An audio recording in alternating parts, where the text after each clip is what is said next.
A wealthy, childless millionaire decided to adopt a girl from a poor family.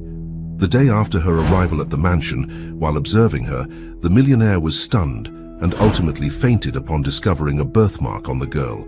It was the same mark that everyone in his family had carried for generations.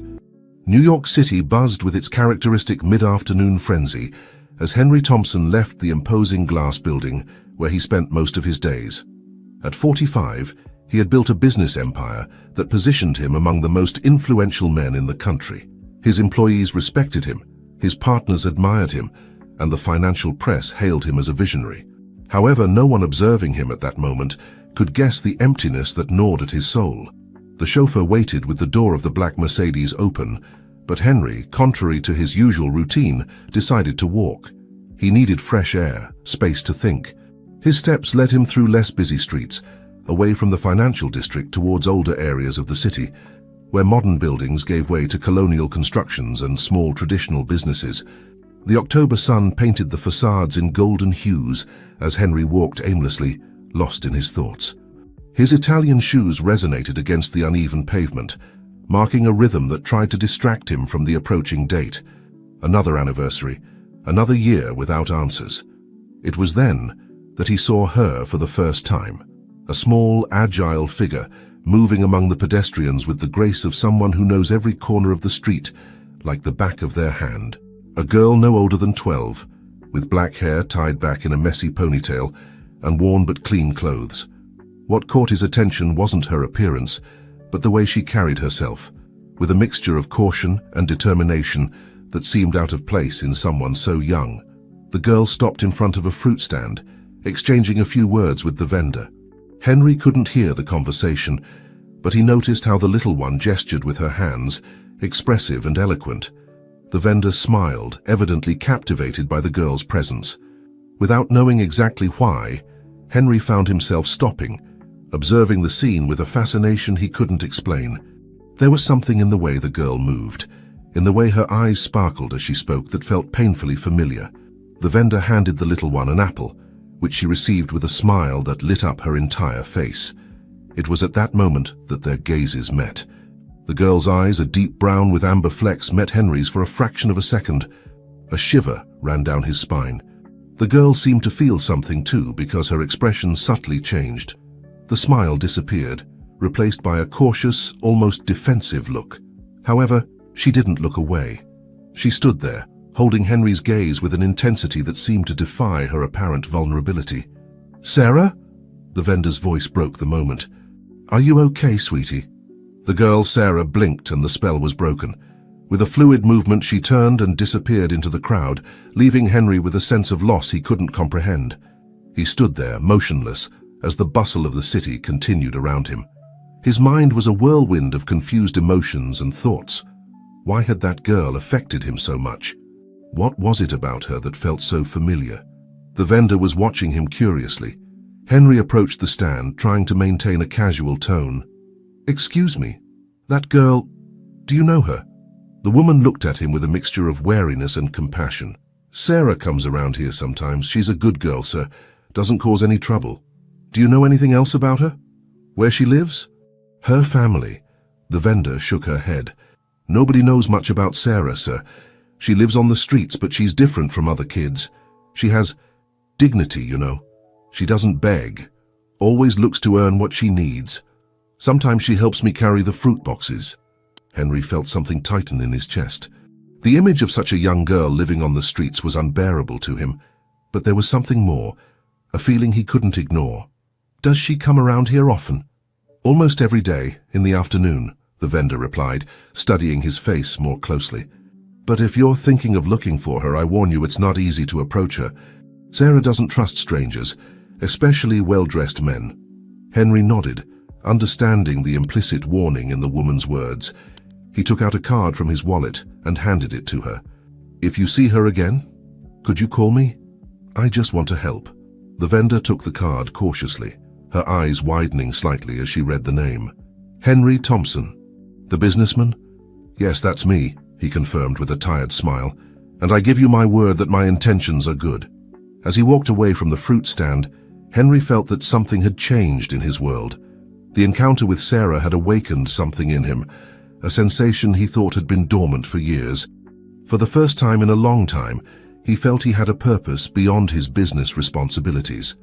The sun was beginning to set behind the buildings, tinting the sky in reddish and purple hues. Henry took out his phone and cancelled all his meetings for the next day. He had something more important to do: find a street girl named Sarah, although he still didn't fully understand why that encounter had affected him so much. What he didn't know was that that brief moment on any street in New York City was about to change his life forever. Sarah moved away from the fruit stand with quick but controlled steps, resisting the urge to run. The streets of New York were her home, her school, and her refuge, and she had learned that running only attracted unwanted attention. The apple in her hand was her dinner, a reward for helping Mrs. Johnson with the fruit boxes during the afternoon. As she walked, she couldn't get the image of that elegant man who had looked at her in such a peculiar way out of her mind.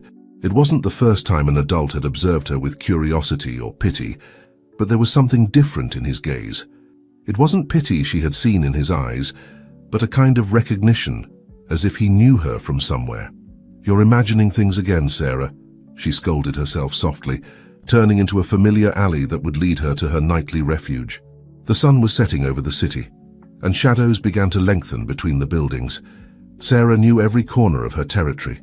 She knew which streets to avoid when it got dark, which merchants were kind and which treated her like a nuisance, where to find clean water and where to shelter when it rained. Her current home was an abandoned space between two old buildings, protected from passers-by's view by strategically placed cardboard boxes. She had conditioned the place with the care and creativity that characterized everything she did: an old but clean mattress, some neatly folded blankets, and a plastic box where she kept her few belongings. She sat on the mattress and took out a small broken mirror from her pocket, another of her found treasures. She held it in front of her face, studying her own features as she did every night, looking for clues about her origin in every detail of her reflection. Her eyes, that strange brown color with golden flecks, had always seemed to her the key to some mystery she couldn't decipher. "How you have cat eyes," Mrs. Johnson sometimes told her, and Sarah couldn't help but wonder if her mother had had the same eyes. The image of the businessman came back to her mind. There had been something in his gaze that had disturbed her, a flash of pain so deep that for a moment she had felt reflected in him. Sarah had learned to read people. It was a necessary skill to survive on the streets. And that man, despite his expensive suit and elegant bearing, carried an invisible weight that she recognized all too well. "It's none of your business," she muttered, putting the mirror away and biting into her apple. But she knew she was lying. Her curiosity, the same that had kept her alive and alert all these years, was already awake. From her treasure box, she took out a worn notebook and a chewed pencil. The notebook was her most prized possession, a gift from a teacher who had tried to convince her to go to school the year before. Although she had rejected the offer of formal education, the notebook had become her confidant. "Day 4380 on the streets, more or less," she wrote in her small, neat handwriting. "Today I saw a man who seemed to know me, though I know it's impossible. He had sad eyes like mine when I look in the mirror. I wonder if he's looking for answers too." She paused for a moment, thoughtful. There was something else, something she didn't dare to write but felt deep within her being.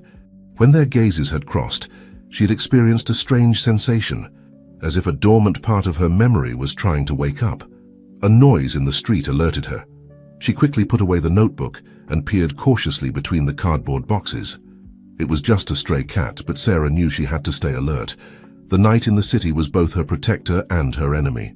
She wrapped herself in one of her blankets, lying down on the mattress while listening to the familiar sounds of the nighttime city. The murmur of traffic, distant conversations, music escaping from some nearby window. It had been her lullaby for as long as she could remember. "Who am I?" she whispered to the darkness as she did every night.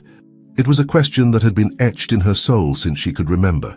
She didn't remember her parents, or her first home, or how she had ended up on the streets. Her earliest memories were confused fragments of an orphanage she had escaped from when she was very young, fleeing from something she couldn't even remember clearly. The businessman's face appeared in her mind again. Why had he looked at her like that? And why couldn't she stop thinking about that encounter? Sarah turned on her makeshift bed, trying to push those thoughts away. She had survived all these years by staying away from people, especially adults who promised help. Experience had taught her that most promises were empty.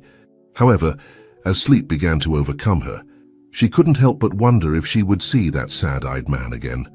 Something inside her told her that this encounter hadn't been a coincidence, that there was a deeper reason she couldn't yet understand. Tomorrow will be another day, she murmured to herself, her personal survival mantra.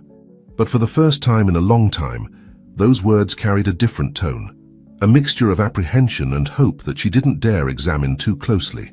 Night fell over New York City, covering the stories of millions of people with its dark mantle.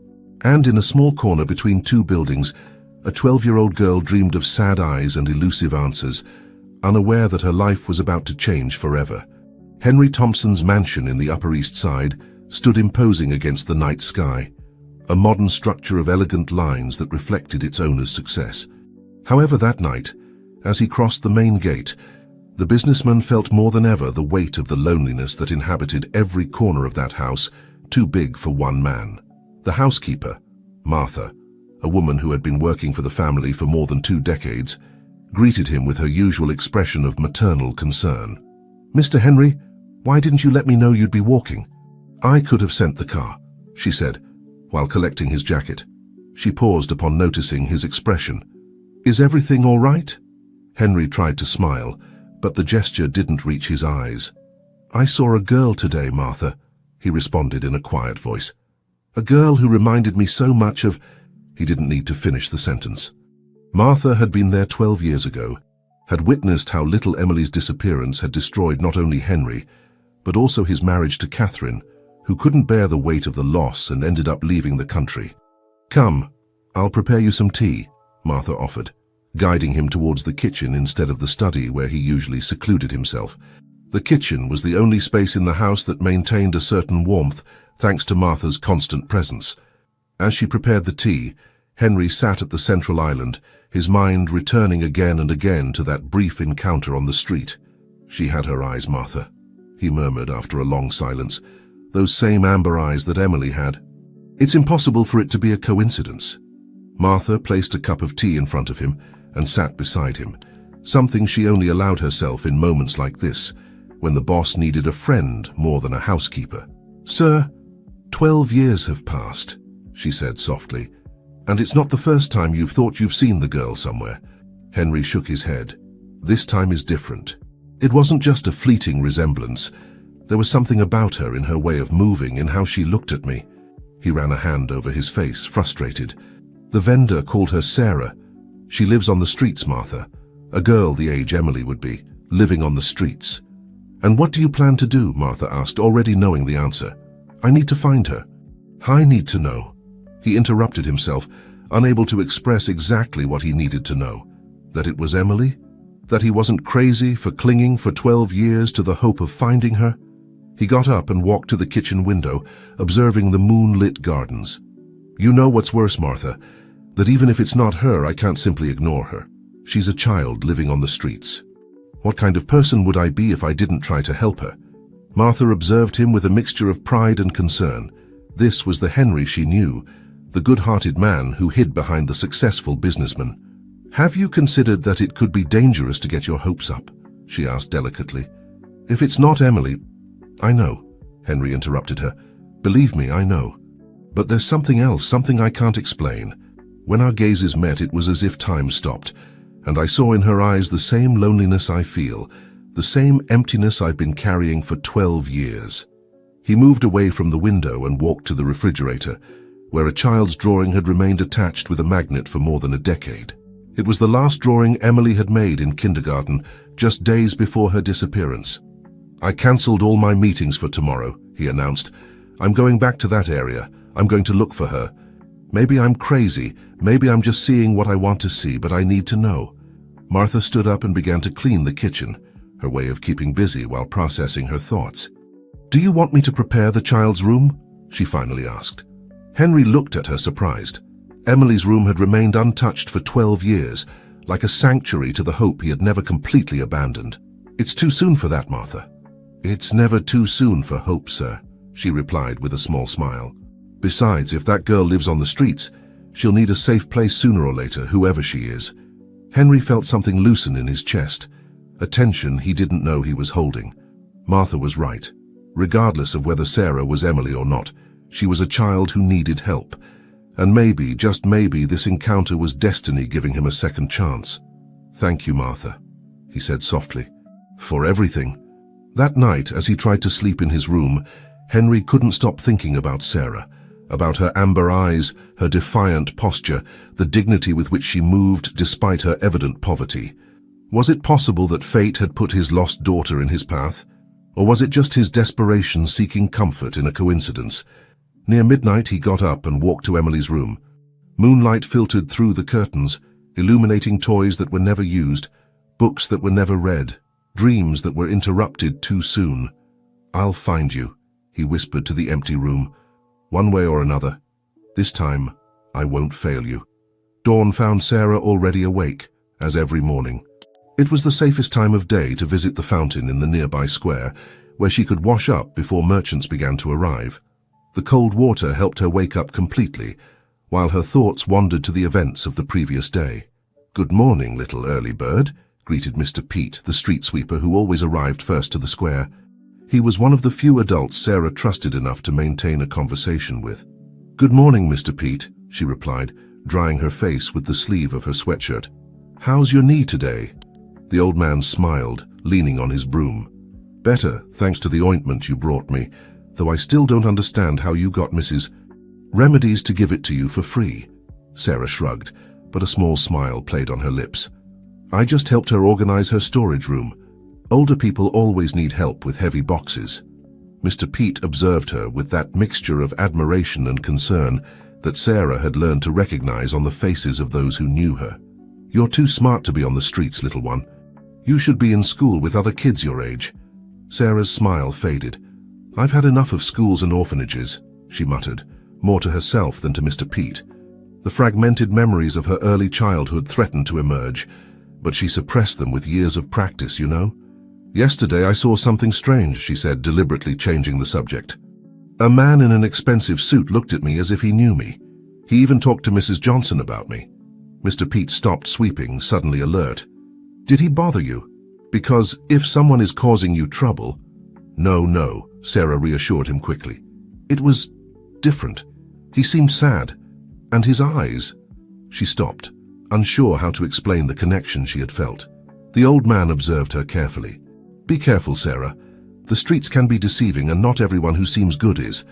"I know," she replied, although part of her mind kept returning to that gaze that seemed to pierce through all her defenses. "I'm always careful." As she walked away from the square, Sarah mentally reviewed her daily routine. First, she would go to the market, where some merchants allowed her to help unload merchandise in exchange for fruit or bread. Later, she might visit the public library, her secret refuge, where the librarian let her read as long as her hands were clean. But today something was different. For the first time in a long time, she felt an unease she couldn't explain. Her thoughts kept returning to that strange encounter, to those eyes that seemed to contain the same void she felt when she thought about her past. She stopped in front of a store window, studying her reflection. Her black hair, though clean, needed a cut. Her features, which she had scrutinized so many times looking for clues about her origin, returned an interrogating look. Where did she come from? Why couldn't she remember anything before the orphanage? A fragmented memory emerged from the depths of her memory. A room with yellow walls, the sound of a lullaby, the aroma of freshly baked cookies. But, as always, the memory slipped through her fingers before she could fully grasp it. "Enough already," she scolded herself. "The past is past. The only thing that matters is the present." But as she walked towards the market, she couldn't help but wonder if she should pass by Mrs. Johnson's stand again that afternoon. Not because she expected to see that man again, she told herself, just because Mrs. Johnson always had work for her, and she needed to earn some money. The morning progressed with her usual routine. She helped unload boxes of vegetables, organized shelves in a grocery store, and even found a lucky coin on the street. However, every time she saw a man in a suit, her heart gave a little jump. "Why did it affect me so much?" she muttered, as she sat on a step to count her earnings for the day. "He's just another rich guy who thinks he can fix the world with his money." But even as she spoke these words, she knew she was lying. There was something more to that encounter, something that resonated deep within her, being like a forgotten melody. From her pocket, she took out a small silver medallion, the only possession she kept from her unknown past.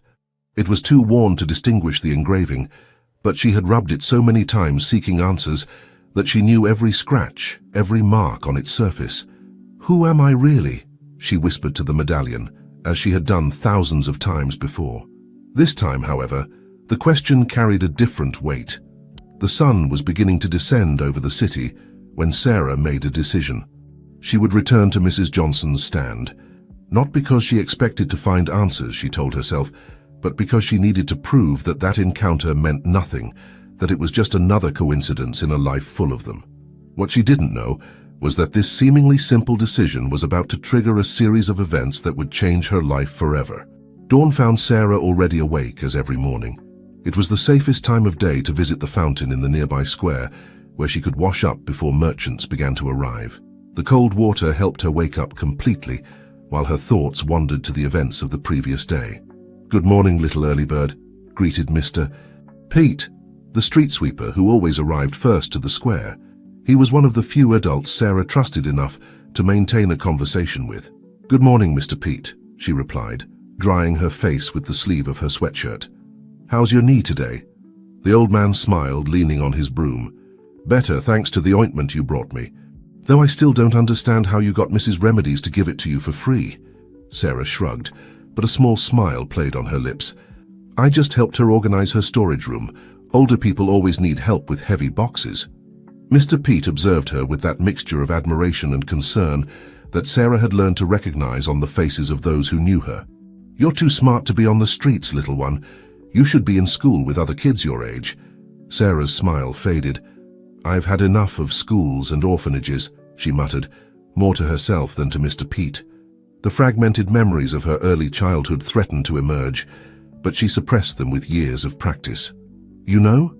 Yesterday I saw something strange," she said, deliberately changing the subject. "A man in an expensive suit looked at me as if he knew me. He even talked to Mrs. Johnson about me." Mr. Pete stopped sweeping, suddenly alert. "Did he bother you? Because if someone is causing you trouble—" No, Sarah reassured him quickly. "It was different. He seemed sad. And his eyes—" She stopped, unsure how to explain the connection she had felt. The old man observed her carefully. "Be careful, Sarah. The streets can be deceiving, and not everyone who seems good is." "I know," she replied, although part of her mind kept returning to that gaze that seemed to pierce through all her defenses. "I'm always careful." As she walked away from the square, Sarah mentally reviewed her daily routine. First, she would go to the market, where some merchants allowed her to help unload merchandise in exchange for fruit or bread. Later, she might visit the public library, her secret refuge where the librarian let her read as long as her hands were clean. But today, something was different. For the first time in a long time, she felt an unease she couldn't explain. Her thoughts kept returning to that strange encounter, to those eyes that seemed to contain the same void she felt when she thought about her past. She stopped in front of a store window, studying her reflection. Her black hair, though clean, needed a cut. Her features, which she had scrutinized so many times looking for clues about her origin, returned an interrogating look. Where did she come from? Why couldn't she remember anything before the orphanage? A fragmented memory emerged from the depths of her memory. A room with yellow walls, the sound of a lullaby, the aroma of freshly baked cookies. But as always, the memory slipped through her fingers before she could fully grasp it. "Enough already," she scolded herself. "The past is past. The only thing that matters is the present." But as she walked towards the market, she couldn't help but wonder if she should pass by Mrs. Johnson's stand again that afternoon. Not because she expected to see that man again, she told herself, just because Mrs. Johnson always had work for her, and she needed to earn some money. The morning progressed with her usual routine. She helped unload boxes of vegetables, organized shelves in a grocery store, and even found a lucky coin on the street. However, every time she saw a man in a suit, her heart gave a little jump. "Why did it affect me so much?" she muttered as she sat on a step to count her earnings for the day. "He's just another rich guy who thinks he can fix the world with his money." But even as she spoke these words, she knew she was lying. There was something more to that encounter, something that resonated deep within her, being like a forgotten melody. From her pocket, she took out a small silver medallion, the only possession she kept from her unknown past. It was too worn to distinguish the engraving, but she had rubbed it so many times seeking answers that she knew every scratch, every mark on its surface. "Who am I really?" she whispered to the medallion, as she had done thousands of times before. This time, however, the question carried a different weight. The sun was beginning to descend over the city when Sarah made a decision. She would return to Mrs. Johnson's stand, not because she expected to find answers, she told herself, but because she needed to prove that that encounter meant nothing, that it was just another coincidence in a life full of them. What she didn't know was that this seemingly simple decision was about to trigger a series of events that would change her life forever. The afternoon was falling over New York City when Henry returned to the streets where he had seen Sarah the day before. This time he had changed his formal suit for more casual clothes, jeans, a simple shirt, and comfortable shoes. Martha had insisted on the change of wardrobe, arguing that he would attract less attention that way. "Has the girl come back today?" he asked Mrs. Johnson, who was organizing her stand preparing to close. The vendor studied him with a mixture of caution and curiosity. "Not yet, but she usually passes by at this time. Are you really Henry Thompson? I saw your photo in the newspaper last month." Henry nodded, uncomfortable with the recognition. "Yes, but today I'm not here as a businessman. It's, more personal." Mrs. Johnson seemed to consider his words before speaking. "Sarah is special, Mr. Thompson. She's not like other street kids. She has dignity and she's very intelligent. Sometimes she helps me with the accounts better than my own daughter." "Do you know anything about her past?" Henry asked, trying to keep his voice casual despite his heart beating strongly. "Little. She never talks about it, but—" The woman lowered her voice. "Once, when she was sick with fever, I let her sleep in my back room. She talked in her sleep about a yellow room and someone singing a lullaby." Henry felt the air leave his lungs. Emily's room had been yellow, and Catherine always sang to her before bed. He had to lean on the stand to keep his balance. "Are you all right, sir?" Mrs. Johnson asked, concerned. Before he could answer, a movement in the corner caught his attention. It was her. Sarah had stopped at the beginning of the street, observing the scene with evident wariness. For a moment it seemed she was going to turn around and disappear, but then something changed in her expression. She lifted her chin in a defiant gesture and began to walk towards them. "Good afternoon, Mrs. Johnson," the girl greeted, deliberately ignoring Henry. "Do you need help closing the stand?" "Sarah, I'm glad you came," the vendor responded, casting a significant look at Henry. "Mr. Thompson wanted to talk to you." Sarah's amber eyes finally settled on Henry, studying him with an intensity that seemed beyond her years. "Why?" The question, direct and unpretentious, took Henry by surprise. He had rehearsed this moment all night, but now the words seemed to abandon him. I'd like to help you," he began, aware of how inadequate those words sounded. "I don't need help," Sarah responded automatically, though something in her voice betrayed a doubt. "Especially not from someone who's been looking for me. How did you know I was looking for you?" A small smile appeared on Sarah's lips. "News travels fast on the street. Mr. Pete warned me about you this morning, and the lady from the bakery, and the shoe shiner on the corner." Henry couldn't help but admire her astuteness. "It seems you have good friends looking out for you." "They're my family," she responded with simplicity, but her eyes softened slightly. "The family I chose." Those words hit Henry like a physical punch. How many years had this child been alone, building her own protection network on the streets? "Sarah," he said softly, "have you never wondered about your real family? About your past?" The girl visibly tensed, and for a moment, Henry feared she was going to run away. But then she brought her hand to her pocket, where something seemed to give her strength. "All the time," she finally admitted, her voice barely a whisper. "But the answers aren't always what we want to hear, are they, Mr. Thompson?" The insight of her response left him speechless. This girl, who had grown up on the streets, showed a wisdom that went beyond her age. "Sometimes," he replied carefully, "the answers are exactly what we need, even if we don't know it at the time." Sarah looked at him for a long time, as if trying to solve a complicated puzzle. Finally, she took something out of her pocket, a worn silver medallion. "Does this mean anything to you?" she asked, extending it towards him but without letting go completely. Henry felt the world stop. He knew that medallion. He had had it specially made for Emily, with an inscription that was now too worn to read. Where did you get it?" he asked with a trembling voice. "It's the only thing I have from before," Sarah replied, studying his reaction. "From before the orphanage, from before everything." The sun was setting over New York City, bathing the scene in golden tones. At that moment, standing on any street, two lost souls were beginning to find their way back home, though neither of them knew it yet. The silence that followed the discovery of the medallion seemed to stretch eternally. Mrs.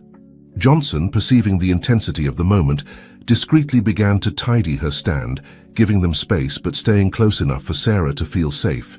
"That medallion," Henry began, struggling to keep his voice steady, "has an inscription on the back. Or it did." Sarah nodded slowly. "It's very worn now. You can barely see some letters. An E and I think an M." "Emily Marie," Henry whispered, and this time he couldn't contain the tremor in his voice. Is my daughter's name." Sarah's eyes widened for a moment, but she quickly regained her composure. Years on the street had taught her not to trust coincidences easily. "A lot of people are named Emily," she said cautiously, though her hand gripped the medallion more tightly. "And Marie isn't an uncommon middle name. The medallion is shaped like a crescent moon," Henry continued, taking a cautious step forward. "And in the center there was a small 5-pointed star." Sarah visibly paled. Those details couldn't be a coincidence. The star, though worn, was still visible on the medallion, a detail she had never shared with anyone. "How?" she began, but her voice broke. She swallowed and tried again. "How did you lose your daughter?" The question hit Henry like a wave of cold water. For years he had avoided talking about that day, but now the words came out as if they had been waiting for this moment. "It was 12 years ago. Emily was barely a few months old. It was an afternoon like any other. Her mother had gone out to the garden for a moment, and when she returned..." He stopped, breathing deeply. "When she returned, the crib was empty." Sarah listened intently, her face a mask of concentration. "Was the crib next to a window? A window with yellow curtains?" Henry felt his knees weaken. "Yes," he whispered. "How do you know?" "I dream about that room," Sarah responded, her voice barely audible. "With yellow curtains swaying in the wind, and someone singing a song, a lullaby. 'Sleep, my child, sleep, my son,'" Henry sang softly, and he saw Sarah's eyes fill with tears. "Sleep, piece of my heart," she completed automatically, and then brought a hand to her mouth, surprised by her own words. Mrs. Johnson, who had been observing the scene in silence, couldn't contain a sob. Sarah took a step back, suddenly aware of her vulnerability. "This doesn't mean anything," she said quickly, though her voice betrayed her uncertainty. "It could be a coincidence." "Sarah," Henry said gently, "look me in the eyes. You have the same eyes as your mother, the same ones my Catherine had, with that golden sparkle that seems to change with the light." The girl unconsciously brought a hand to her face, as if she could touch the color of her own eyes. For years that distinctive feature had been both her pride and her mystery. If it were true," she said slowly, "why did you never find me? Why did I spend years in that orphanage? Why did I have to escape and live on the streets?" The pain in her voice was palpable, and Henry had to resist the urge to hug her. He knew any sudden movement could scare her. "We looked for you," he responded fervently. "I hired private investigators, offered rewards, we checked every orphanage in the city, but it was like you had vanished into thin air." "Which orphanage were you in?" "St. Angel's," she replied, "but not with that name. They called me Mary, just Mary. I didn't have a last name." Henry closed his eyes for a moment. St. Angel's orphanage had been on his list, but when they visited, they were told they had no girl matching Emily's description. "Someone took you there," he said, more to himself than to her. "Someone who wanted to make sure we wouldn't find you." A shiver ran down Sarah's back. The fragmented memories of her first years in the orphanage began to take on new meaning. "The woman in grey," she murmured. "There was always a woman dressed in grey who came to see me. The nun said she was my aunt, but she never spoke to me. She just observed me from afar." Henry felt his heart stop. "An older woman? With a small scar near her left eyebrow?" Sarah nodded slowly, her eyes wide with surprise. You know her? Louise, Henry said, and for the first time, Sarah detected a tone of anger in his voice. My cousin. She always had resentment towards our family, but I never imagined she would go so far. The sun had completely disappeared, leaving the street illuminated only by street lamps and the lights from nearby businesses. Mrs. Johnson lit the small lamp on her stand, creating a circle of warm light around them. What happens now? Sarah asked, and for the first time Henry could hear in her voice the 12-year-old girl she was, beyond her facade of toughness. That depends on you, he replied softly. I can't force you to do anything, and I understand if you need time to process all of this, but I want you to know that your home is waiting for you. It has always been waiting for you. Night had completely fallen over New York City when Mrs. Johnson finally intervened. It's getting chilly, she said in her maternal tone, and these conversations aren't for having on the street. Why don't you both come to my house? It's only 2 blocks from here. Sarah looked at the vendor with gratitude. Mrs. Johnson represented safe ground, a neutral point between her life on the streets and the revelations that threatened to change her entire world. I don't want to cause you any trouble, Henry began, but the woman interrupted him with a gesture. It's no trouble. Besides, Sarah has dinner with me at least twice a week. Isn't that right, sweetie? The girl nodded, allowing herself a small smile. It was true. On Tuesdays and Thursdays, after helping close the stand, Mrs. Johnson always insisted that she stay for dinner. All right, she finally agreed, looking at Henry, but on one condition. I want you to tell me everything. About my mother, about that woman Louise, about me. The walk to Mrs. Johnson's house was silent. Sarah walked between the 2 adults, aware of each step she took, as if she were crossing an invisible bridge between her past and her future. The house was small but cozy, with walls painted in bright colors and potted plants in every corner.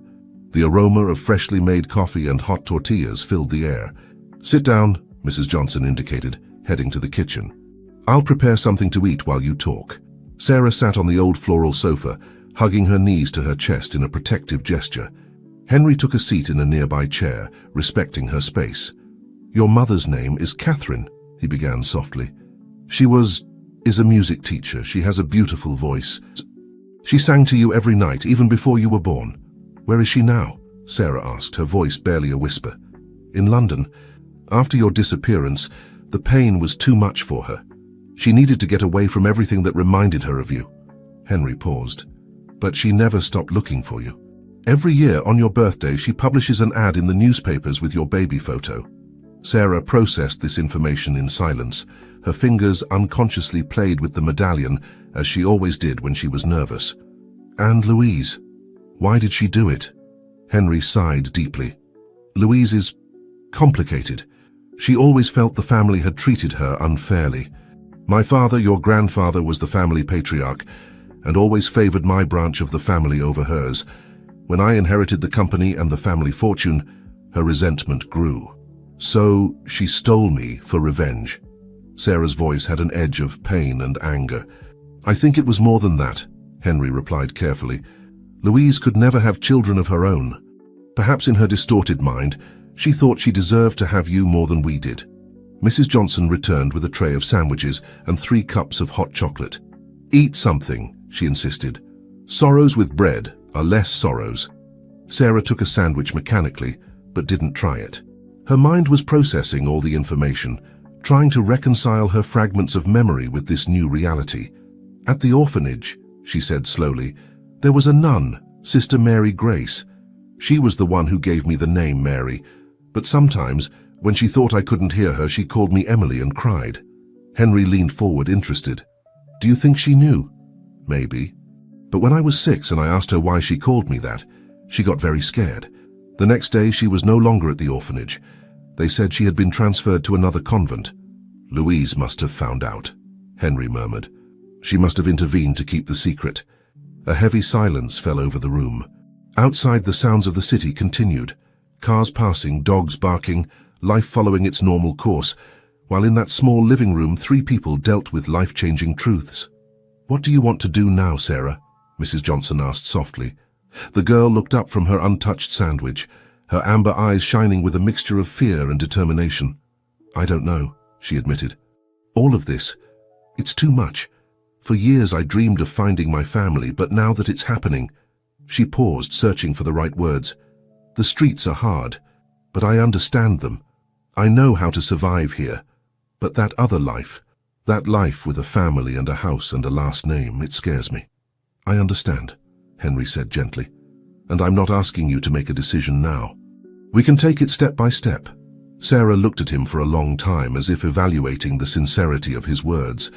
"And what if I'm not what you expect? What if I can't be the daughter you lost?" The question hit Henry like a physical punch. "Sarah," he said with a broken voice, "I don't expect you to be anyone other than yourself. You've survived alone for years. You've built your own life. That shows more strength and character than anything I could have expected." The night advanced as the conversation continued in Mrs. Johnson's small living room. The hot chocolate had gone cold in the cups, a silent witness to the emotions flowing between father and daughter. "I have a proposal," Henry finally said after a long silence. "I'm not asking you to come live with me immediately. But what do you think if we start with small steps? We could see each other every day, talk, get to know each other better." Sarah considered the proposal, biting her lower lip in an unconscious gesture.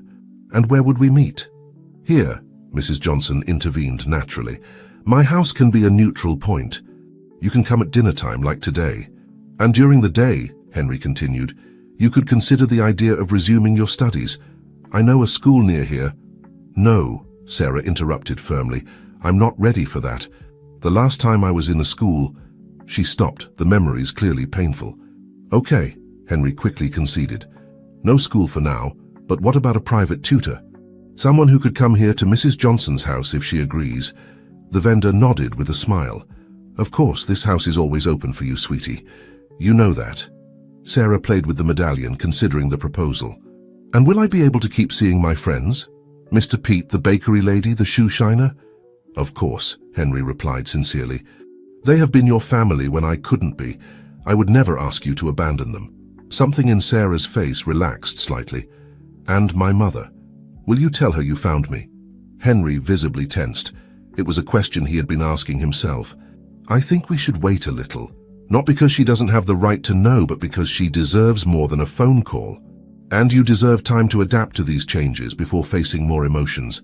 Sarah nodded, apparently relieved by the answer. "One more thing," she said, straightening on the sofa. "I want to know more about Louise. Not to see her," she quickly added upon seeing Henry's expression, "but to understand. I need to know why she did what she did." "I'll tell you everything I know," Henry promised. "But there's something you should know first. Louise isn't in New York now. After what happened, she moved to Europe. I have people watching her to make sure she can't hurt you again." A thoughtful silence fell over the room. Outside, the night had enveloped the city in its dark mantle, but the lights from neighboring houses created a cozy atmosphere. "All right," Sarah finally said.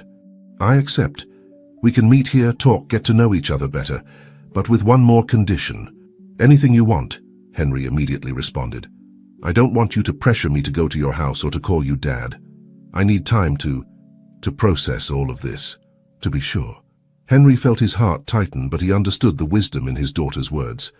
"Of course. Everything will be at your pace, Sarah, I promise."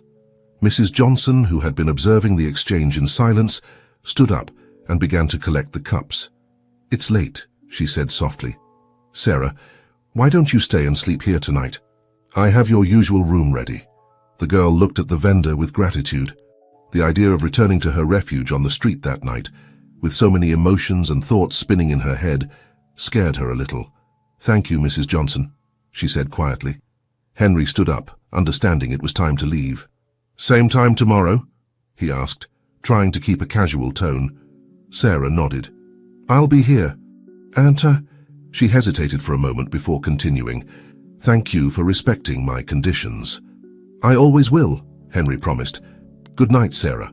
As he walked to his car, parked a few blocks away, Henry felt an overwhelming mixture of emotions. He had found his daughter, but the road ahead was long and delicate. One wrong step could push her away forever. He took out his phone and dialed a familiar number. "Martha?" "Yes, I found her. It's her, Martha. My Emily, my Sarah, and she's stronger and braver than I ever imagined. That night in the small room that Mrs. Johnson always kept ready for her, Sarah couldn't sleep. Lying in bed, she stared at the ceiling while her mind went over the day's events again and again. The medallion rested in her open palm, its worn surface gleaming faintly under the moonlight filtering through the window. "Emily Marie Thompson," she whispered in the darkness, testing how her real name sounded. It sounded strange, foreign, like a dress that didn't quite fit right. A soft knock on the door interrupted her thoughts. "Are you awake, sweetie?" Mrs. Johnson's voice was soft, maternal. "Yes, come in." The woman entered with a steaming cup in her hands. "I brought you some chamomile tea. It helps you sleep." Sarah sat up, accepting the cup gratefully. Mrs. Johnson sat on the edge of the bed, and for a moment both remained in comfortable silence. "What do you really think of all this?" the girl finally asked. Mrs. Johnson considered the question for a moment. "I think destiny has mysterious ways of working. I've known you for years, Sarah, and I always knew you were special. There was something about you, a light that didn't match your life on the streets. Do you think I should trust him?" "I think you already do, even if it scares you to admit it," Mrs. Johnson replied with a soft smile. "I saw how you looked at him while he talked about your mother, about your past. Your eyes shone with the same recognition I saw in his." Sarah took a sip of tea, letting the warmth of the drink comfort her. "I'm scared," she admitted in a whisper. "Not of Mr. Thompson, of Henry, but of everything it means. What if I can't be part of that world? What if people realize I'm just a street kid?" "Look at me, Sarah," Mrs. Johnson said firmly. "You have never been just anything. You are intelligent, strong, and you have more dignity than many people I know with money and important last names. You don't need to change who you are, you just need to allow yourself to be who you've always been." The woman's words touched something deep in Sarah's heart. Tears she had been holding back all day began to fall silently. "The strange thing is," she said between sobs, "when I look at him, when I hear his voice, there's something that feels right. As if a part of me that I didn't know was lost had finally found its place." Mrs. Johnson hugged her, allowing the girl to release all the pent-up emotions. "That's called blood, sweetie. It's the heart recognizing what the mind is still processing." When the sobs finally calmed down, Sarah separated from the hug and wiped her tears with the sleeve of her borrowed pajamas. "You know what's strangest?" she said with a small smile. "All my life I've dreamed of finding my family, of having answers about who I am, and now that I have them, all I can think about is how much I'm going to miss helping at your fruit stand." Mrs. Johnson laughed softly. "Silly girl, who said you're going to stop helping me? I need someone who knows how to count change correctly. Besides," she added with a wink, "who else is going to keep me informed about all the street gossip?" For the first time all day, Sarah laughed genuinely. It was a light, youthful sound that reminded that beneath all her toughness and forced maturity, she was still a 12-year-old girl. "What if everything goes wrong?" she asked after a moment, worry returning to her voice. "What if everything goes right?" Mrs. Johnson countered. "Sometimes, sweetie, true courage isn't in surviving the bad, but in allowing ourselves to experience the good." Sarah considered these words as she finished her tea. The warmth of the drink and the emotional exhaustion of the day were beginning to take effect. "Thank you," she said as she settled back into bed. "For everything." "Rest, my child," Mrs. Johnson replied, tucking her in as she had done so many other nights. "Tomorrow is a new day, and you have a whole life ahead of you to discover who you really are." As the woman left the room, Sarah clutched the medallion to her chest. For the first time in a long time, the dreams that visited her that night were not nightmares about her lost past, but blurry visions of a yellow room, a soft lullaby, and the face of a man looking at her with eyes full of love and hope. Henry could barely sleep that night. In his study, surrounded by old photographs and documents, he tried to reconstruct the puzzle of the last 12 years. His mind kept revolving around one central thought. Louise couldn't have acted alone. "Sir," Martha's voice startled him. He hadn't realized dawn was breaking. "I brought you coffee, and you need to rest a bit." "Thank you, Martha. But there's something that doesn't add up." Henry ran a hand over his tired face. To carry out a plan like this, Louise needed help. Someone inside the orphanage, someone who could handle documents. "Are you thinking about Mr. Alfred?" Henry looked up sharply. "Why do you mention Alfred?" Because, Martha hesitated for a moment before continuing, he was in charge of corporate donations to orphanages at that time, including St. Angel's. A sudden memory hit Henry. The board meeting where annual donations were decided, Alfred insisting on maintaining support for certain specific orphanages, his strange reaction when Henry suggested changing the beneficiary institutions. "I need to make some calls," he said, standing up abruptly. "And I need you to prepare Sarah's room. We don't know when she'll want to see it, but it should be ready." As Martha left to carry out his request, Henry dialed a number on his phone. "Michael, I know it's early, but I need you to investigate something. I want everything you can find about the connections between Alfred Bennett and St. Angel's Orphanage, specifically from 12 years ago." The morning advanced as Henry continued his investigation. Each new piece of data seemed to confirm his suspicions. Alfred had been involved in Louise's plan from the beginning. A text message interrupted his thoughts. "Good morning, it's Sarah. Mrs. Johnson lent me her phone. Are we still meeting this afternoon?" Henry smiled as he read the message. It was formal, cautious, but the simple fact that she had taken the initiative to contact him meant a lot. "Of course. Would you like to have lunch? We could go wherever you want." The response came almost immediately. "I know a place. It's small, but the food is good. Mrs. Johnson says she can join us if you want." "Sounds perfect to me." "At Toussaint?" "Okay." Henry looked at the exchange of messages, noticing how even in so few words his daughter's personality was reflected. Practical, direct, but with a touch of consideration in including Mrs. Johnson as a point of support. The sound of the phone ringing pulled him out of his reflections. It was Michael. "Mr. Thompson, I found something interesting. 12 years ago, right after your daughter's disappearance, there was a significant transfer of funds from a Swiss account to St. Angel's Orphanage. The account was in the name of a shell company, but we've traced the digital signature. It was Alfred Bennett." Henry felt his blood run cold. "How much?" $5 million. "And there's more." The Mother Superior of the orphanage at that time, who curiously retired shortly after, bought a house in the Hamptons, a house she couldn't have afforded on her salary. "I need those documents, Michael. All of them. I'm already sending them to your email. Sir, may I ask why we're investigating this now?" Henry hesitated for a moment. "I found her, Michael. I found Emily." The silence on the other end of the line was eloquent. Michael had been part of the original search team 12 years ago. "Are you sure?" "Completely. And now I need to understand exactly what happened. Not just for justice, but because she deserves to know the whole truth." "Count on me for whatever you need," Michael responded firmly. After hanging up, Henry stared at the photographs on his desk. One in particular caught his attention. The last Christmas party at the company before Emily's disappearance.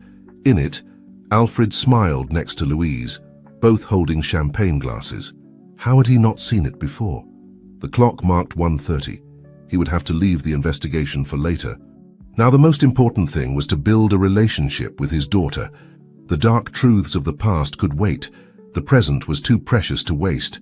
As he prepared to leave, Henry promised himself that this time he would protect his daughter not only from obvious dangers, but also from the shadows that had been lurking in the corners of his own life for all these years. The small diner, Jenny's Place, was one of the neighborhood's best-kept secrets. Located in a narrow alley, with just 6 tables and modest decor, the place survived thanks to its excellent cooking and the loyalty of its regular customers. Sarah was already there when Henry arrived, sitting next to Mrs. Johnson at a corner table. She wore the same clothes as the day before, but her hair was freshly washed and neatly braided. "Jenny makes the best chicken pot pie in the city," Sarah said by way of greeting when Henry sat down. "And I'm not just saying that because she sometimes lets me wash dishes in exchange for food." The naturalness with which she mentioned her way of surviving on the streets made something tighten in Henry's chest, but before he could respond, an older woman approached the table. "Sarah," she exclaimed with genuine affection, "I didn't know you'd be coming today." "And who is this elegant gentleman?" Sarah hesitated for a moment, but then responded with a firm voice. "He's my father, Jenny." The silence that followed those words was eloquent. It was the first time Sarah had openly acknowledged him as her father. Your father?" Jenny looked alternately at Sarah and Henry, clearly confused. It's a long story, Mrs. Johnson intervened softly. Why don't you bring us 3 orders of your famous pot pie, and maybe some of that lemonade Sarah likes so much? As Jenny walked away, still casting curious glances towards the table, Sarah nervously played with her napkin. I hope you don't mind that I introduced you that way, she finally said without looking up. It's just that, well, Jenny has always been good to me and lying to her doesn't feel right. I feel honored, Henry responded sincerely, and grateful to all the people who have taken care of you when I couldn't. The tension in Sarah's shoulders seemed to relax a bit. I've been thinking, she said after a moment, about what you said yesterday about the tutor. Yes? Maybe we could try it, but here, in the neighborhood, and only in the mornings. In the afternoons I help at various stands, and I don't want to stop doing that. Of course, Henry responded quickly. We can adapt everything to your schedule. In fact, he added with a smile, I know an excellent teacher who could be perfect for you. She's patient, understanding, and has experience working with students who need a more personalized approach. What's her name? Caroline Owens. She's an old family friend. In fact, Henry paused, considering whether he should continue. She was the one who taught music to your mother. Sarah's eyes lit up with interest. My mother? The one who's a music teacher? Yes. Catherine, your mother, was one of her most talented students. Later, she became a teacher herself. The arrival of the food interrupted the conversation. The chicken pot pies were exquisitely presented, the golden crust contrasting with the creamy filling. It smells delicious, murmured Sarah with a small smile, repeating something she had clearly heard from Jenny before. As they ate, the conversation flowed more naturally. Sarah told stories about her different jobs in the neighborhood, how she helped the baker organize the breads in the morning, how she had learned to recognize the best fruits working with Mrs. Johnson, how the shoe shiner had taught her to repair shoes. Henry listened attentively, marveling at his daughter's resilience and initiative. Each story revealed not only her ingenuity to survive, but also her ability to build meaningful relationships with the people around her. What about you? Sarah suddenly asked. What exactly do you do in your company? Well, Henry adjusted in his chair, thinking about how to explain his work simply. We mainly focus on developing technology to make buildings more efficient and environmentally friendly. Solar energy systems, water treatment, that kind of thing. Like making buildings greener? Exactly. In fact, he added with a smile, it was your mother who inspired me to focus the company in that direction. She always said we should leave a better world for you. A reflective silence fell over the table. Sarah absorbed this new information about her parents, about the world she came from, trying to reconcile it with the world she knew. Do you think, she began hesitantly, do you think I'll be able to meet her someday, my mother? When you're ready, Henry responded gently. There's no rush. We can go step by step at your pace. Sarah nodded, grateful for the understanding. As they finished dessert, a homemade apple pie that Jenny insisted on bringing them on the house, the girl seemed to be making an internal decision. Okay, she finally said. I'd like to meet that teacher, Caroline Owens. Maybe she can tell me more about my mother while she teaches me.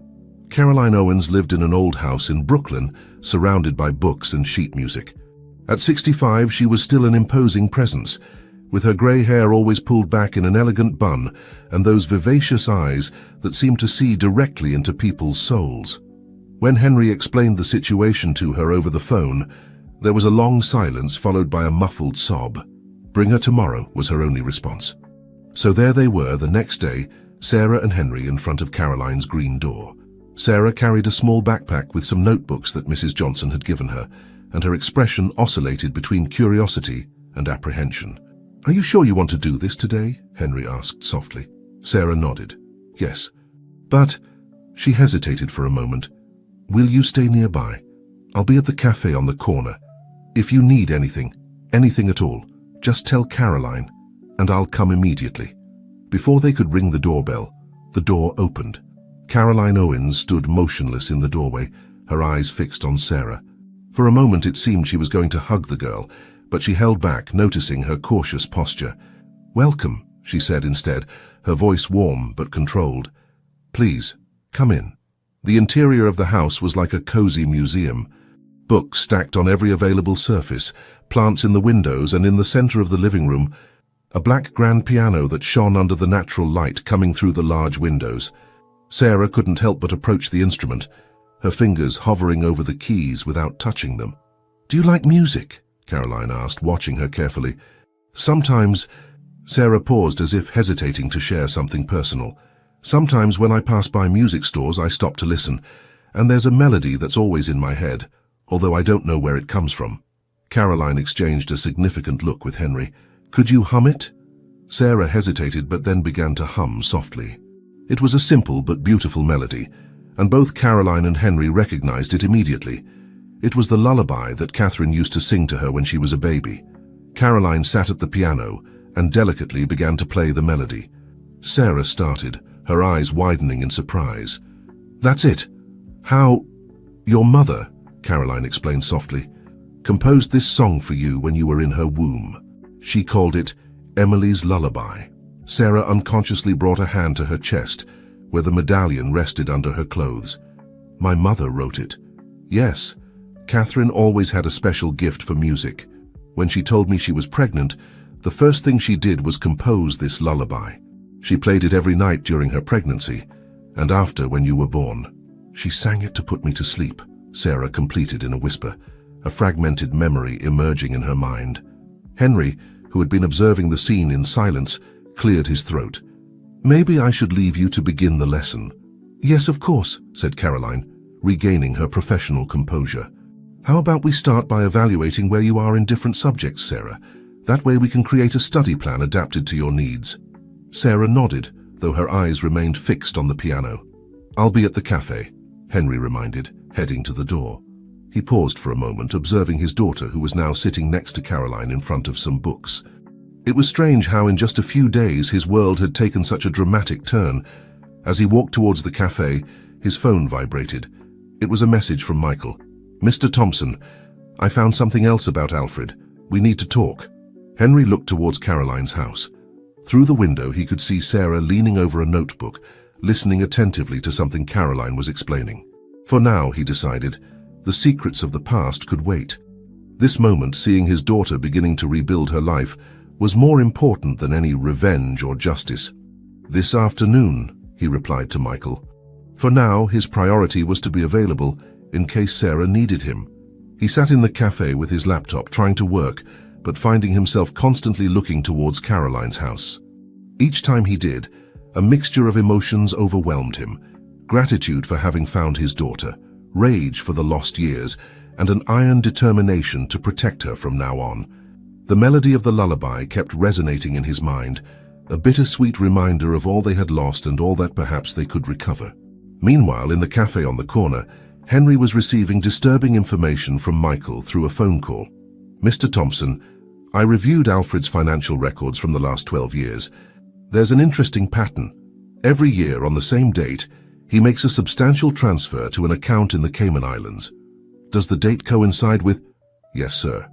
With the day of your daughter's disappearance." Henry gripped the phone so tightly his knuckles turned white. "Hush money," he murmured.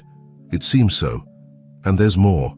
The Mother Superior who ran the orphanage at that time, Sister Mary Angela, died 3 months ago under strange circumstances." "What kind of circumstances?" "Officially, natural causes. But 2 days before she had contacted an investigative journalist. They never got to meet." Henry felt a chill run down his spine. "And the journalist?" "Left the country suddenly. Now lives in Argentina." "But—" Michael made a significant pause.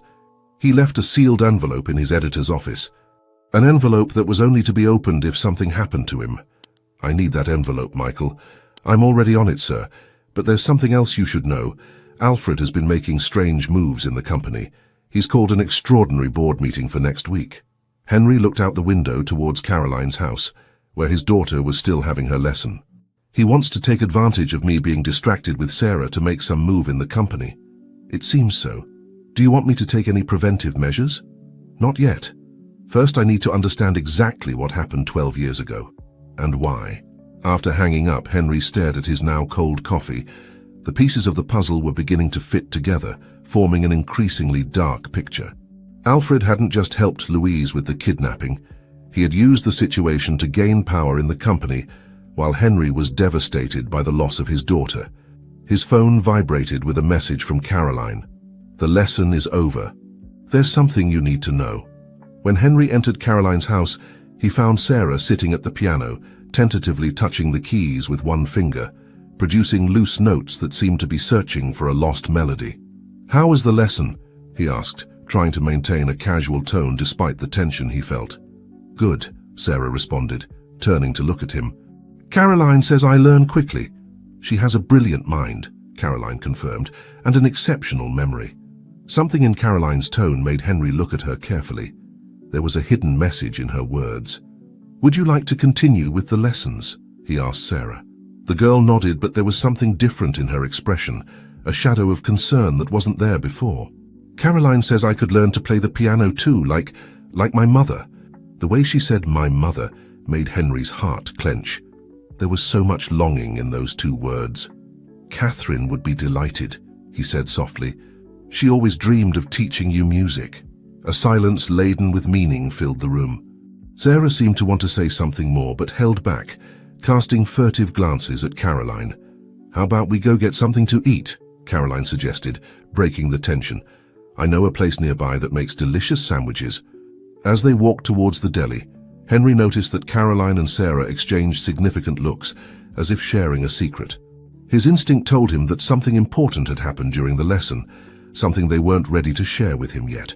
"Can I ask you something?" Sarah said suddenly, as they waited for their food to be served. "Anything you want." "Why does Alfred Bennett still work at your company?" The question took Henry by surprise. "How do you know that name?" Sarah played with her napkin, avoiding his gaze. "I heard it before at the orphanage." Henry felt his heart race, but kept his voice controlled. "Did you see him there?" "Maybe we should talk about this another time," Caroline intervened, noticing the growing tension. "No," Sarah said firmly. "I need to know. We need to know, because he wasn't alone, was he? There were more people involved." Her words confirmed Henry's suspicions. The circle of conspiracy was wider than he had initially imagined. The deli was almost empty at that time of the afternoon, which provided them with the privacy necessary for such a delicate conversation. The sandwiches steamed on their plates untouched as the tension grew in the air. "You're right," Henry finally said, looking directly at his daughter. "Alfred didn't act alone, but I need you to tell me exactly what you remember about him at the orphanage." Sarah took a sip of water, as if she needed time to order her thoughts. "He came once a month, always in a dark suit. The nuns treated him like he was someone very important. But there was something in the way he looked at me that scared me." "Did he talk to you?"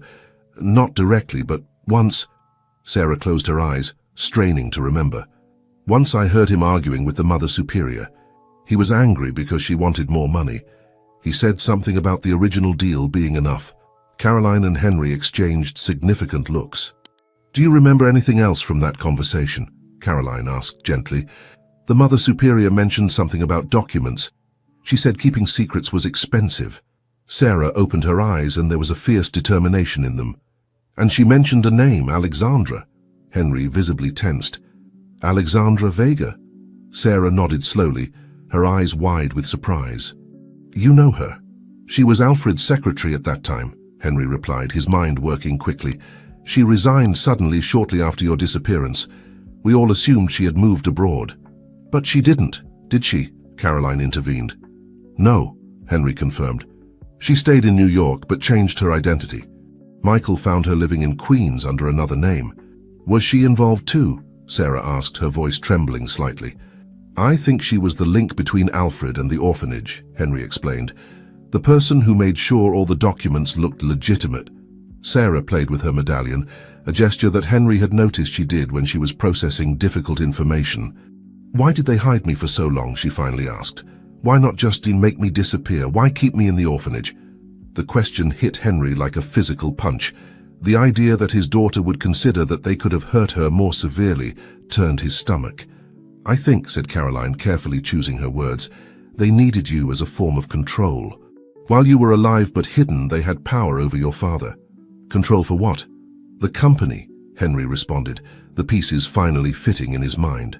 "Every time I tried to make significant changes in the direction of the company, Alfred found ways to block it. And always, coincidentally, I would receive photos of you shortly after. Photos where you could be seen in the orphanage, but never clear enough to fully identify you. It was their insurance, Sarah murmured. Their way of keeping you under control without you knowing it. But something went wrong, Caroline continued. You escaped from the orphanage. Yes, Sarah confirmed, and for the first time, a small smile of pride crossed her face. They couldn't control what they couldn't find. Why did you escape? Henry asked softly. Sarah's smile disappeared. There was a new nun, Sister Teresa. She treated me differently. She called me by another name when she thought no one was listening. One day I heard her arguing with the Mother Superior, saying that what they were doing was a sin. The next morning, Sister Teresa was gone. And I knew I had to leave.